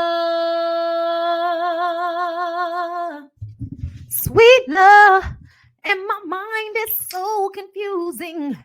Who would be that special one? Every day I'm trying to find you on the run. I got to know, is there a place for me? Our love has many meanings, and our message very clear. All it takes is time and patience to bring you near. But who got me? Tell me. Listen, who got Kendra? Who got Kendra? Because Kendra got Jock and all his kids, but who got Kendra? Kendra, which one of your good girlfriends? Your mama? Is it your mama? Is it your brother? Is it your best friend? Is it one of the other baby mamas? Which one of the people, the women in your life, are supporting you as Jock puts you through all of this? Because you showing the fuck ran over there to Jock's sister house, all for her to tell you, girl, you know who my brother is. What are we talking about? What are we talking about? What are we talking about? Okay? It's the patriarchal hypocrisy for me. You turn a hoe into a husband. You're a high value woman. A man marries a woman who is a hoe. You're a simp. Oh, Lord, it's the confusion for me. Okay? The confusion. Okay? Confusion is nothing new. True, my daughter's father is handsome, but when I broke up with him, he said I was the first woman to leave him and start acting so crazy. I had to get a restraining order and move. Niggas is crazy. Niggas is crazy. They really be out here, breaking hearts. And when it happens to them, they can't handle it. Right. Jock's sister was straight smiling in her face, watching the delusion. Just watching the delusion go by. But anyway, y'all, we're about to move on to the last show of this live, which is Love in Hip Hop Miami. Can y'all please light the video up with the likes, please?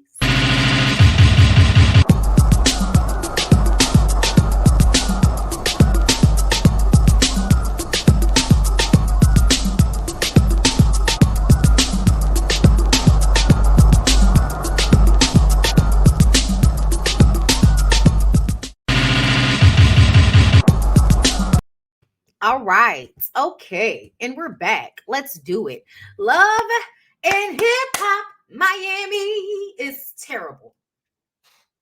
Girl, it's so terrible. Love and Hip Hop Miami is so terrible, girl. Are y'all ready to get into the terribleness of it? It is horrid, okay? It is horrid. It is a series of unfortunate events, bitch, okay? Love and Hip Hop Miami might as well be Lemony Snicket, bitch. It is sad. It is depressing. It is dark. We don't know what we're doing here. But to watch all of the terrible things take place, okay? Terrible, girl. Terrible. So, I had to shoot that when I left. I warned him not to test my gangster. Okay. Shay mama made me go watch Iyanla, girl. They need Iyanla again. Okay. But let's go ahead and get into it. So Trina goes on Trick Daddy's cooking show. And she basically is there to check him about the way he keeps doing Joy, talking shit about Joy's, whatchamacallit, holding her hostage financially, not paying his bills. So he out here messing up that girl credit. Trina is like, please, will you please let this girl go? Give this girl free. Okay. Give her free. Jesus Christ. And Trick doesn't want to do it. Trick says, it ain't me. She the one that racked up all that gambling debt. Trina said, listen, I don't even fucking care at this point. I'm tired. I just want y'all to talk and get past it and move the fuck on. And I just want for everybody to stop acting like Trick is not narcissistic, controlling, irrational, delusional, insecure, petty, small, ugly, like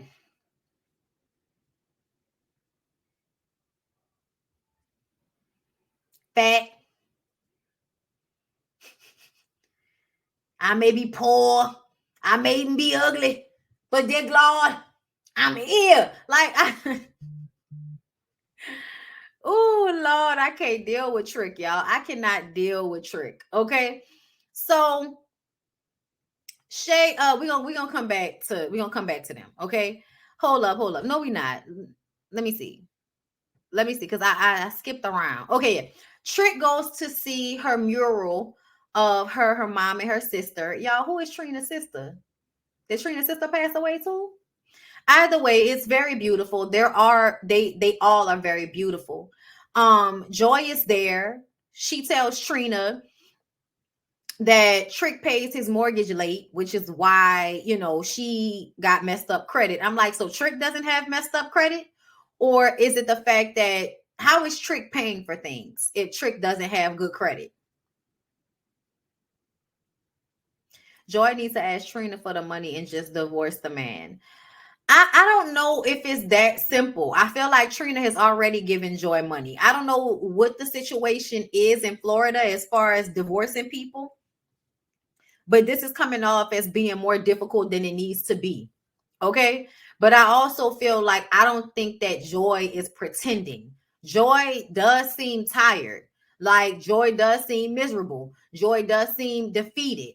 I don't know if I feel like she putting 20 on 10 as much as there are some things we really don't understand or know about their situation, which is the reason why the divorce hasn't really taken place.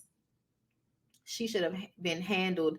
She should have been handled that pregnant Godiva, not that pregnant Godiva girl. She said the lawyer ran off with her money. They don't need both parties to sign off on the paperwork in Florida. So this is unnecessary. Okay. Yeah, I need to understand. Like, somebody call Joy, somebody call Trina. Tell them to get up in here and tell me what's going on. Get in a chat. Somebody let me know. Somebody hit me up in the DM. Somebody let me know something. But I need to understand why Joy is still in this situation. Okay. Hold up, y'all. I don't know why I started feeling a little for a second. Hold up. I'm not even hot. But I start feeling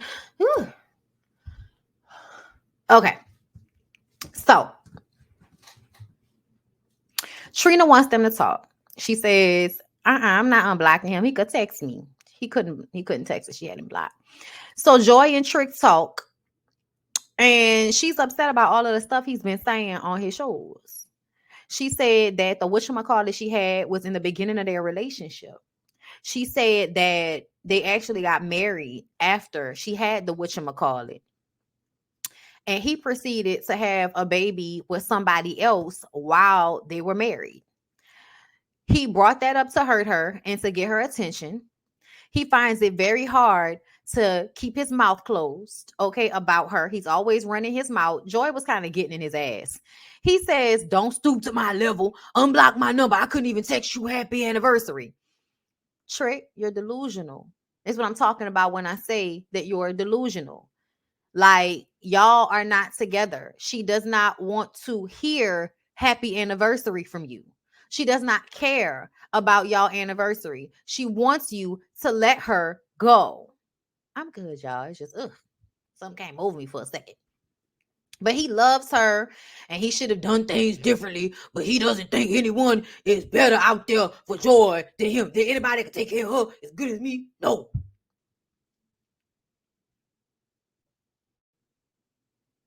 Trick, there are so many people in the world that are better than you for Joy. So many people. Your delusions of grandeur, you thinking that you're not a benefit to her anymore. Maybe you were in the 90s, but you're not now. You're a hindrance. You're a liability at this point. Okay. And you don't love her, because if you loved her, you would let her go. She just wants him to take care of his finances. And he says that's all he do. Obviously not. She says he's riding around in a new car while her shit is about to explode because he's fucked up her credit.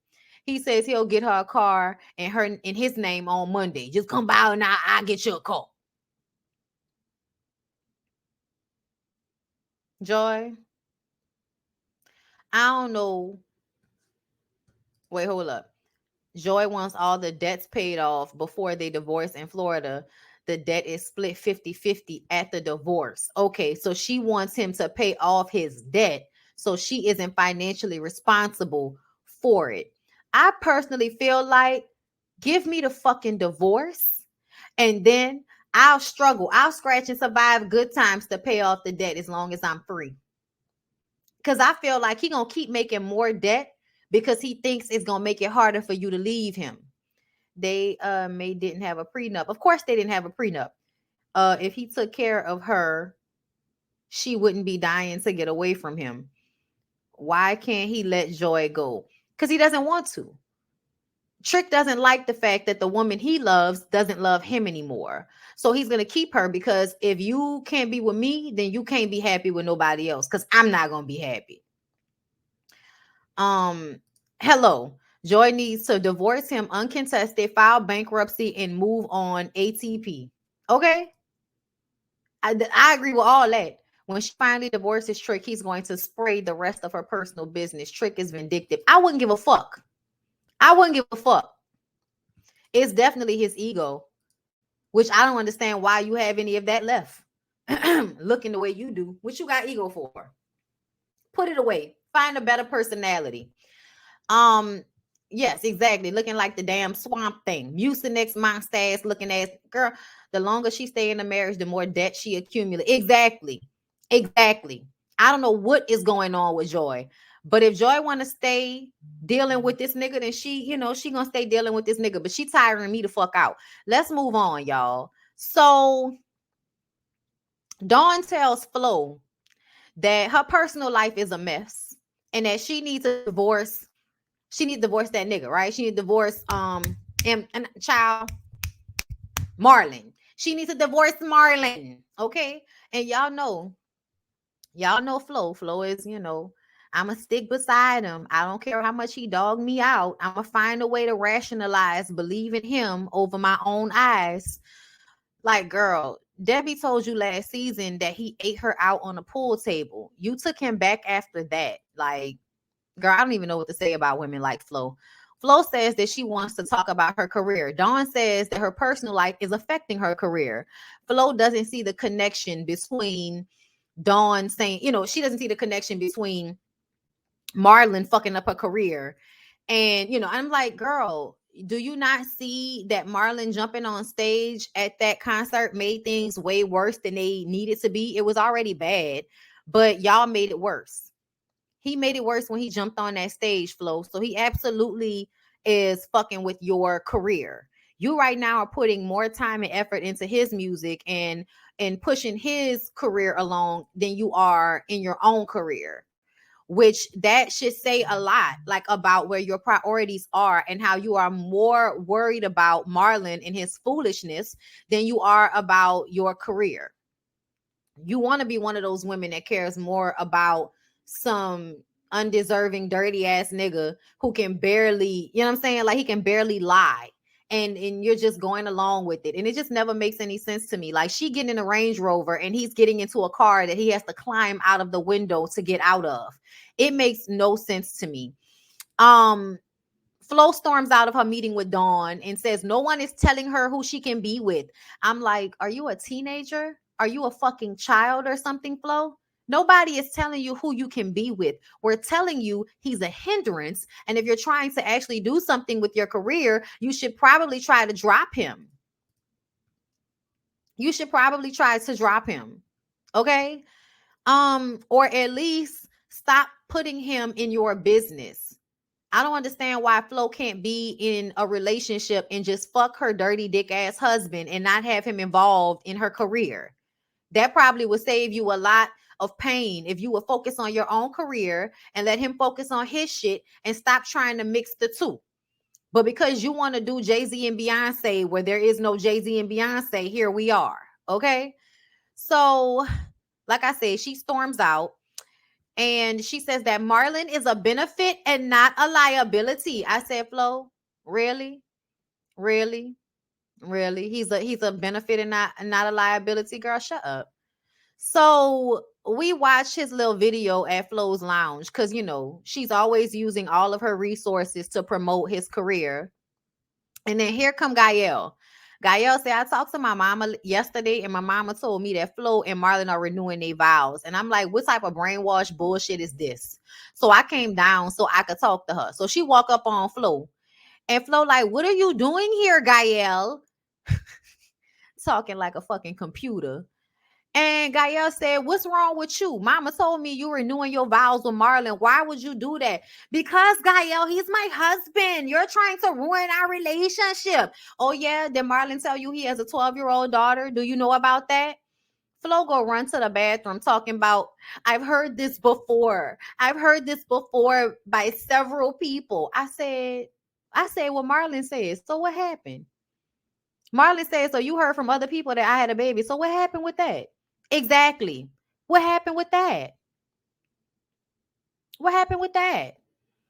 He says he should be mad because her sister came and ruined his party. Flo says, I feel lost. I'm defending you to everyone. And now Gael comes in here with this bullshit. He says, how she know I got a baby and I don't know I got a baby. And so that sounded almost like an admission. So Flo was like, so you got a baby or not? You either know you had a baby or you didn't know you had a baby. Like Marlon has heard this about himself. Marlon knows he has a kid. Marlon is one of those niggas that I'm probably gonna drop by the baby mama, fuck her every now and again, give her a few of Flo's dollars, and she'll stay quiet about this whole thing, even though everybody knows what the tea is. And when I say stay quiet, it means she won't go and get a paternity test on his ass.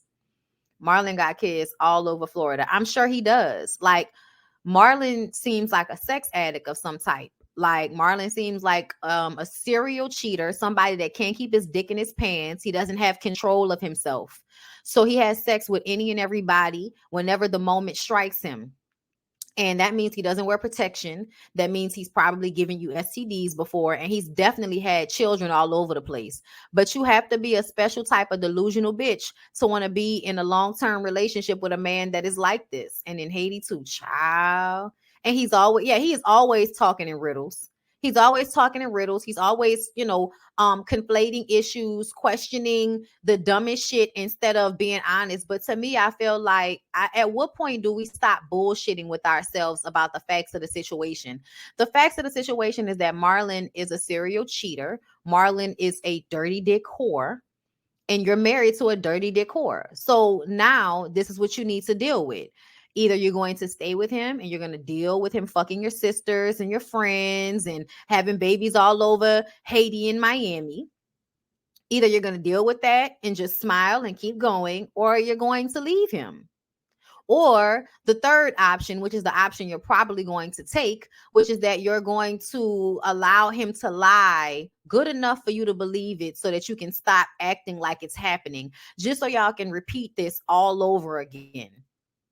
Something else will happen. He'll cheat. You'll find out by somebody. Y'all will fight. Y'all will fuck. He'll make up. And then y'all will go back into this cycle over and over and over again.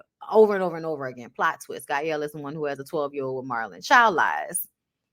I don't believe it. I think it's somebody else. Flo keeps using the Haitians don't believe in divorce as a cop-out. She pulling the piece of a man is better than none at all. It's sad.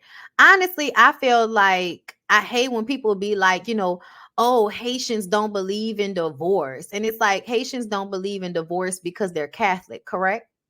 Okay. So if we're living our lives based off of religion, why is it okay for Marlon to break his covenant with you? Y'all are married and he goes around having unprotected sex with everybody, including your sister. So that should also be against Haitian tradition for a man to sleep around with so many women, disrespect his wife. Like, that should also be against the tradition, since the tradition is about Catholicism, correct? Most Haitians are Catholic.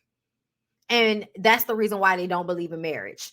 Don't believe in divorce, because Catholics don't believe in divorce. As a Catholic myself, ain't nobody living by that.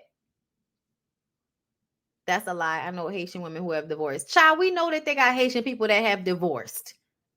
Just like you said the Haitians don't like y'all using voodoo, but then you went to a priestess. Girl, I think she thinks she's talking to people that know nothing about Haitian culture. But I'm from New Orleans, and we believe that a lot of our culture also derives from Haitians. That's just what we believe. Okay, we have a lot of things in common with the Haitians. Okay, the Catholicism, the voodoo. Okay, the broken French. Like, as a New Orleans person, like, there's nothing she's saying then that's that different than the life I grew up in, coming from New Orleans and being Catholic myself. Like, those rules are the same for everybody that's Catholic, and we all know that nobody follows those rules to a T. Nobody does. Nobody does. Nobody follows their religious rules to a T. So whenever people bring up those rules as a reason for something, I'm always like, child, get the fuck out of here. Because whenever you want to have adulterous, unprotected sex, you throw all of your religion out the fucking window. But now when it comes to leaving somebody that's hurting you, you want to bring up how your religion don't allow for you to have divorces. Girl, get the fuck out of my face with this shit. Anyway, so let's move on from there, because I'm tired of talking about Flo and her delusional ass husband and all of their weird ass incestuous relationship. You sitting over there sharing a man with your sisters. Girl, you crazy as hell. Haitians don't believe in divorce. Okay, then why my Haitian parents divorced? Child. Anyway, Shay. So Shay brings her mom and dad together to talk to her doctor about her birth plan. She also talks about MJ making a scene at her baby shower about Amara. It wasn't about her, because her mom was like, he was trying to protect you. That's another thing I can't stand about Shay's mom. Shay's mom is always making all of these excuses for MJ. And based on what Shay said, it sounds like she favored the boys over Shay and wished that Shay had been born a boy so she could have 3 boys instead of 2 boys and 1 girl. And it shows in the way she has coddled MJ and how MJ is allowed to act a fool without any type of reprimanding. Like, the mama basically just made excuses and said he was defending you. And it's like, no, it wasn't about defending me. It was about him feeling a way about Julian sliding in the bed with Amara when they were together. So then she asked her mom to be in the room with her when she gives birth. And her mom says, you need to call a daddy. You need to call him because I'm not comfortable. And I was just kind of like, so let me get this straight, mother. Your daughter asked you to be in the room with her when she has her baby, her very first baby, and you deny her and tell her that she need to call the baby daddy. When I tell you Shay trying to force a relationship with her mom is the dumbest shit I've ever seen after that. I can't even imagine having to ask my mom for that. You know what I'm saying? Like, I know who my baby daddy is. Okay. Like, I don't have no baby, y'all. But I'm just saying, like, if I were to get pregnant and have a baby, I know who the fucking daddy is, right? Unlike, we're married, we're together, unlike Shay and her baby daddy. Okay. I still expect for my mother to be in the room with me. I would still expect for my mother to be in the room with me. Like, if I can't have my mom and my husband in the room with me, then I guess we not having a baby here, are we? Like, that's how I would feel. You're not going to fuck up my moment. Okay, I only get to have a baby for the first time one time. And you think that I'm about to choose between the daddy and my mom? No, both of these people gonna be here, or we not having a baby here. And that's that on that. So for the mama to have this attitude like, oh, you need to call the daddy, I would not have anything else to say to my mom. I don't care who you are to me. If you make me feel like I can't call on you for things that mothers should do for their children, then I do not need you in my life at all. I don't need you in my life at all. And I don't understand why Shay keep trying with her mama. I'm sorry, Shay mama. You ain't shit, ma'am. I'm sorry. I'm so sorry.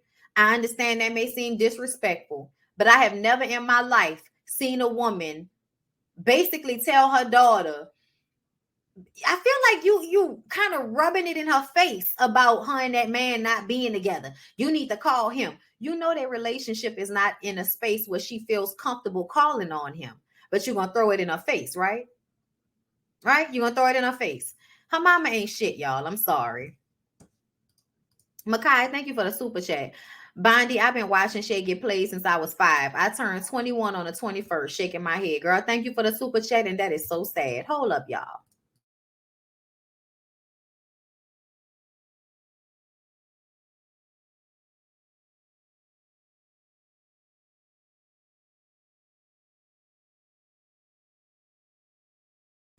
Sorry, y'all. Okay, Juvie down there balking at himself. And I ain't got time for that. I'm almost done anyway.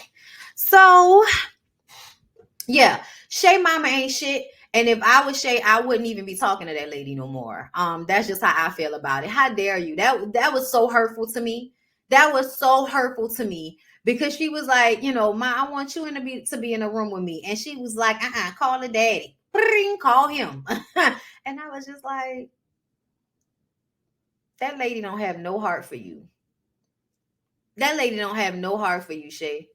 When you told that lady you was being beat on and she said that don't hurt her because she wouldn't have never been in a situation like that, Shay, understand that your mama don't see you the way a mother should see her child. Leave her alone. Leave her alone. Okay? Just like you wasn't talking to her before, go back to not talking to her. I know you having a baby made you want to revisit the situation. Leave her where she at. Leave her where she at. Do you hear me? Anyway, I know Shay always getting played, but child, that shit with her mama made me mad, and it really made me feel like all of the decisions that Shay has made in her life is because, you know, she ain't have two parents worth nothing. Okay, I'm sorry, y'all think just because y'all take care of a child while simultaneously emotionally traumatizing the child the whole fucking time, making her feel like you didn't want her and all that. Yeah, girl, no. I wouldn't have nothing to say to that mama. And she another one that want to go back with the man that left you, wasn't there when you was raising all them children, but now you want to go back with him and got the nerve to tell Shay about how a man wouldn't be beating on you. Yeah, but you sure in the fuck got back with a man that ain't help you raise none of your children. But you back with him now. That seems stupid to me, but okay. I don't judge nobody, okay? But you know, at least Mama D loves Shay. Child, thank God for Mama D. Anyway, she brings her mom to therapy and they talk about the generational curse of them not saying I love you. And her mama says she felt like it's not a generational curse because it didn't hurt her that her mom never said that she loved her. She took care of all seven of them kids just fine, showed them all love. So it didn't hurt her. So she felt like Shay is the one with the problem. I said, lady, if you don't realize that your child feeling like she was not loved by you and you admitting that you did not want her to her face, that's not just her problem. But you know what? I would absolutely, like, I'm sorry, everything that her mama said to her, I think this is your problem. I think Shay is so used to being talked to crazy by her mama that she don't even receive this shit as fucked up as it is. Do y'all hear me?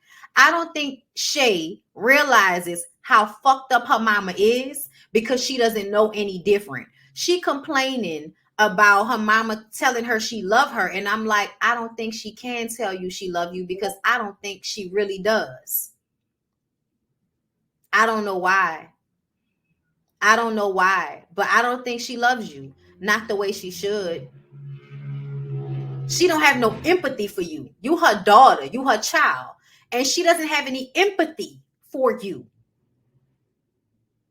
Yeah, I had my grandmama and my mom in the room when I had my baby. My son's father couldn't handle it. You're 100% right, Bonnie. Normalized doesn't equal normal. No, yeah, it's not. It's not normal at all. And I really wish that Shay would just cut her mom off. And I hate for it to sound like that, but I feel like y'all give people way too many chances to hurt y'all feelings. And it's just because they're your parents, just because they're your family, it doesn't mean that they deserve to be in your life. Sometimes people are just the tubes and the penis that you got here through. They are literally nothing but the incubator that helps you get here. Okay? Nothing else and nothing more. So I feel like Shay didn't like the therapist because the therapist wasn't like Iyanla. So she gets up and storms out basically because she feel like the therapist isn't, more hands-on like she would want her to be. She was looking for somebody to be like Iyanla and hold her mom accountable. But what she doesn't understand is that her mom is already on the defense. So I think that the therapist being younger than Iyanla and not at that same age range. See, Iyanla is an older woman, so she has the wisdom to be able to check whoever she needs to check, because ain't nobody gonna check her. Okay, bitch, I'm 70 something years old. Ain't nobody gonna check me. Okay, so if I come and check this old lady, it's because I'm an old lady too, and I can check her because I've lived and I've been here just as long as she's been here, and I know she full of shit. Versus a younger woman that feels like, you know, this is an older woman, she may be owed more respect from me than Iyanla feel like she gotta give to y'all when y'all on her show with the bullshit. Okay. Her mom says that she needs a husband. Shay says, whoever he is, he will say, I love you. Focus on us and stop trying to project. When that lady said you need to go and find a husband, that's what she said to Shay. She said, Shay needs to go and find a husband.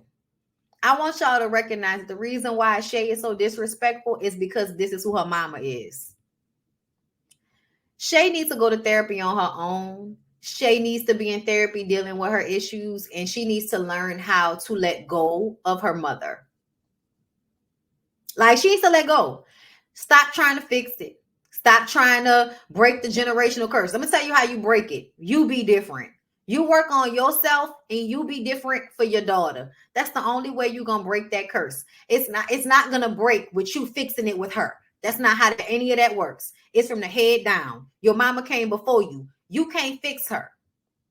You can only fix you and be better with your baby. That's all you can do. So she stormed out and the therapist was just shaking her head, child. That poor therapist. So Amara. Shay also, you know, she got a lot of issues with Amara. MJ got issues with Julian. So MJ whack ass put on one of them stupid ass outfits he always wearing and goes to have a fake ass conversation with Julian.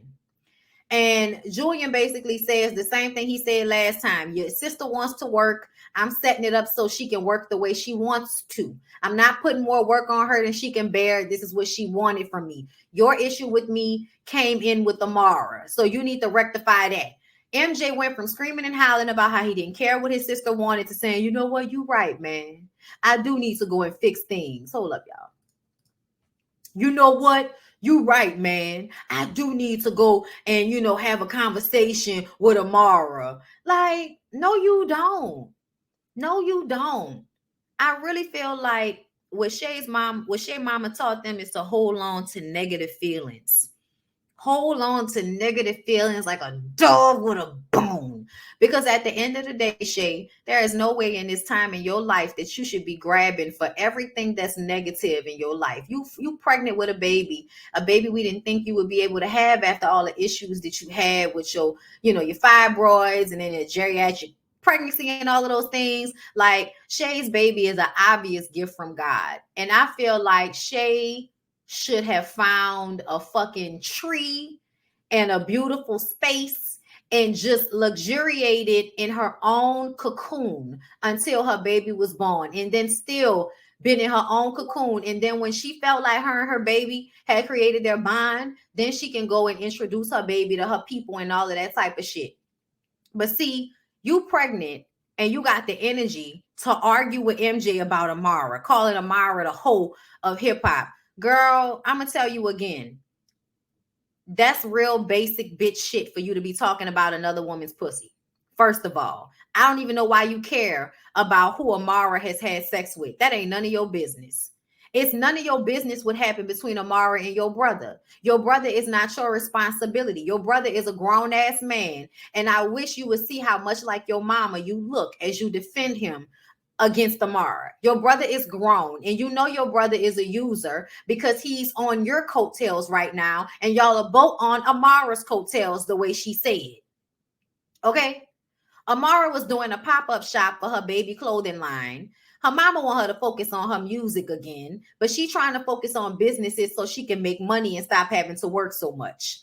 Amara tells her mom about this contract she signed with Julian that has her signed to give him a percentage of all of her income, whether he helped her get it or not. I said, child, I don't know why you signed them papers, but here we are. Amara says Shay and MJ are using her. They don't have shit else going on. And Julian is getting money off of the little shit they do have going on. But she's no longer tolerating anybody getting in the way of her bag. And I understand, Amara, you are not getting in the way of me taking care of my kids. Get the fuck out of here, okay? But Amara did the same thing. grabbing for that piss poor ass nigga to be there for her and her child, for him to show up and leave before the babies even came home from the hospital. Okay. But MJ rolls up on Amara at her pop-up shop and she like, what the fuck are you doing here? You know what I'm saying? Like, I can't stand this nigga with his hat and jacket combo that he always gotta wear. Okay. Oh Lord, they work on my nerves. But Shay was focusing on too many things that I feel like were not about pouring into her and her baby during that time in a positive way, trying to focus on your wayward ass mama, trying to focus on your weird ass, using ass brother, mad at Amara for what she doing with her pussy. Girl, you need to worry about you and your baby. You need to worry about letting go of your anger towards your mother. You need to worry about taking care of yourself, because wellness is not just about your body. It's also about your mind and your emotions and your spirit. And it will behoove you, Shay. It will behoove you to let this shit go with your mama and learn how to let anger go. I know you feel like if you let it go, you losing something, but you screaming about that bitch Amara while trying to hold that baby in your womb was some of the most like just, I feel like you expelled energy you needed for no reason other than to be venomous. And that's just like your mama. And I want you to be better. So you want to be better than your mama? Stop acting like her. Stop holding on to shit. Stop being angry about stuff that don't have nothing to do with you. Focus on you and yourself and your baby and being positive and good energy.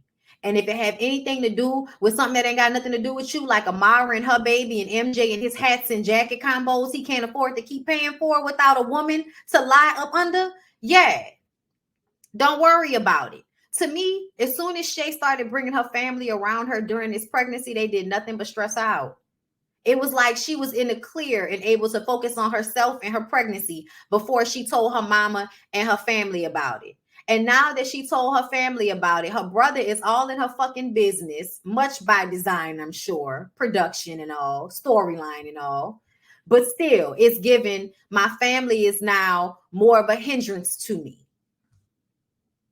It's giving my family is stressing me out versus making this time beautiful and easy for me. I don't know why there's no sound.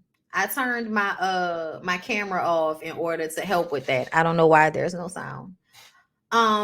She transferring her dark energy over to the baby in her stomach. That's the same thing I was thinking when she was screaming about that bitch Amara. I was like, girl, you really sitting up there letting venom be all in your body while you pregnant with this beautiful baby? I can hear you just fine. Okay, thank you. Something must have happened on the Facebook feed. But everybody else saying they hear it, where it must be me on two different platforms. Okay, yeah, it might just be that. But yeah, y'all. Child.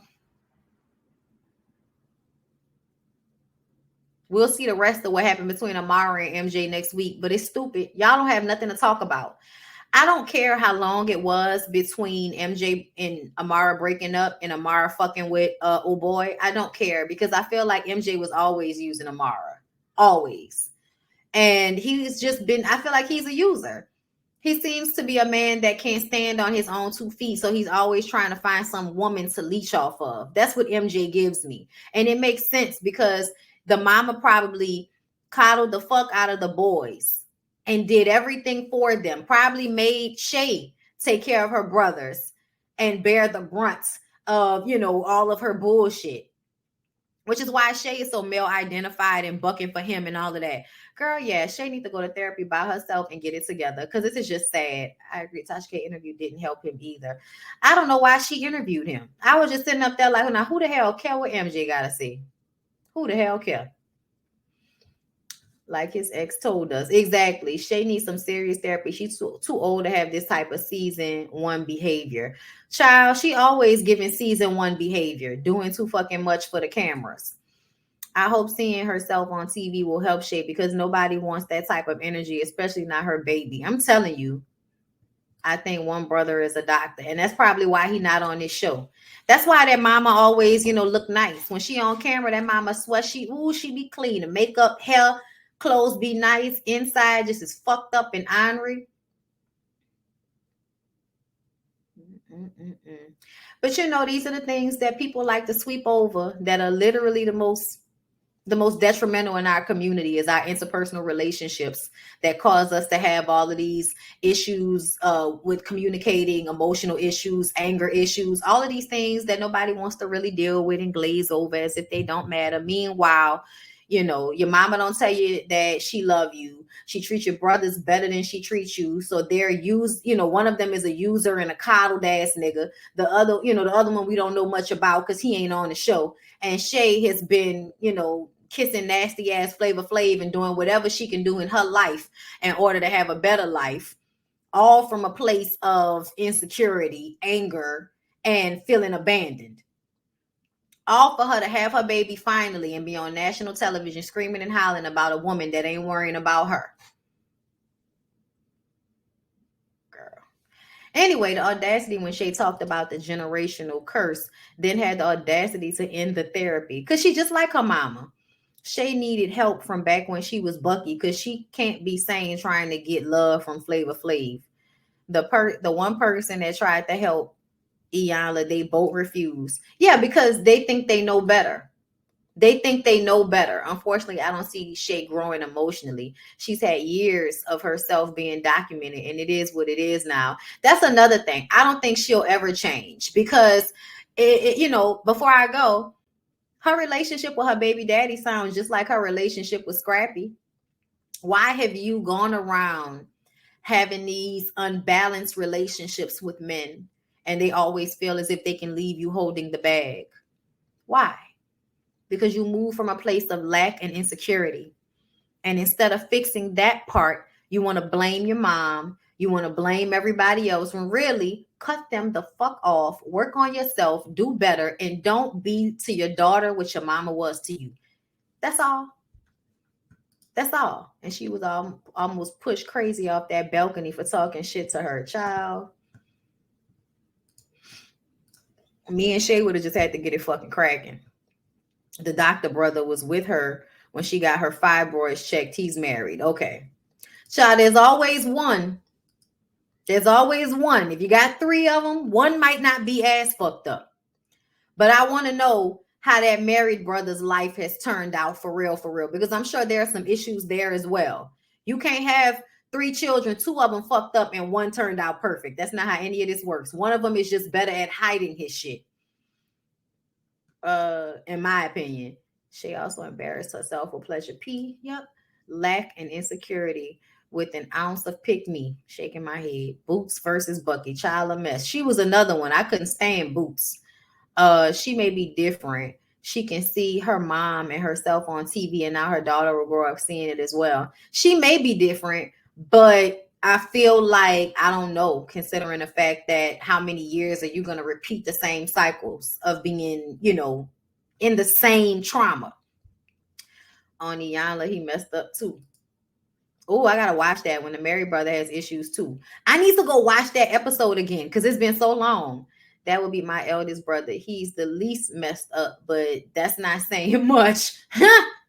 He was probably raised by someone else. The doctor might be spoiled, rotten, but yet the golden child. Boots was always angry, always looking like a fucking Cheshire cat. Didn't that one brother had issues in their marriage? I'm sure they do. There's no way this lady has not fucked up her other children too. Like, no, she fucked up the other kids too. Because you can't be this cruel to your daughter and also not either be unemotional with the sons or coddle them. You know what I'm saying? In the same way that you reprimand the daughter. It's the same energy. I'm gonna be over the top with how much I, coddle these niggas, and I'm gonna be over the top with how much responsibility and angst I push on my daughter. Girl, women like that ain't shit to me. I don't care, y'all. I know y'all be out here giving everybody all the grace in the world because ain't nobody perfect. Bitch, go to hell. And nobody's perfect. Y'all all still assholes. Okay? It is what it is. But anyway, y'all, I'm out. I'm about to go because I got to go work out, child. And if I don't get a move on, it is not going to happen today. Boots. Boots. Pick a wall. Anyway, y'all. Hold up. Let me read this and I'm gonna go.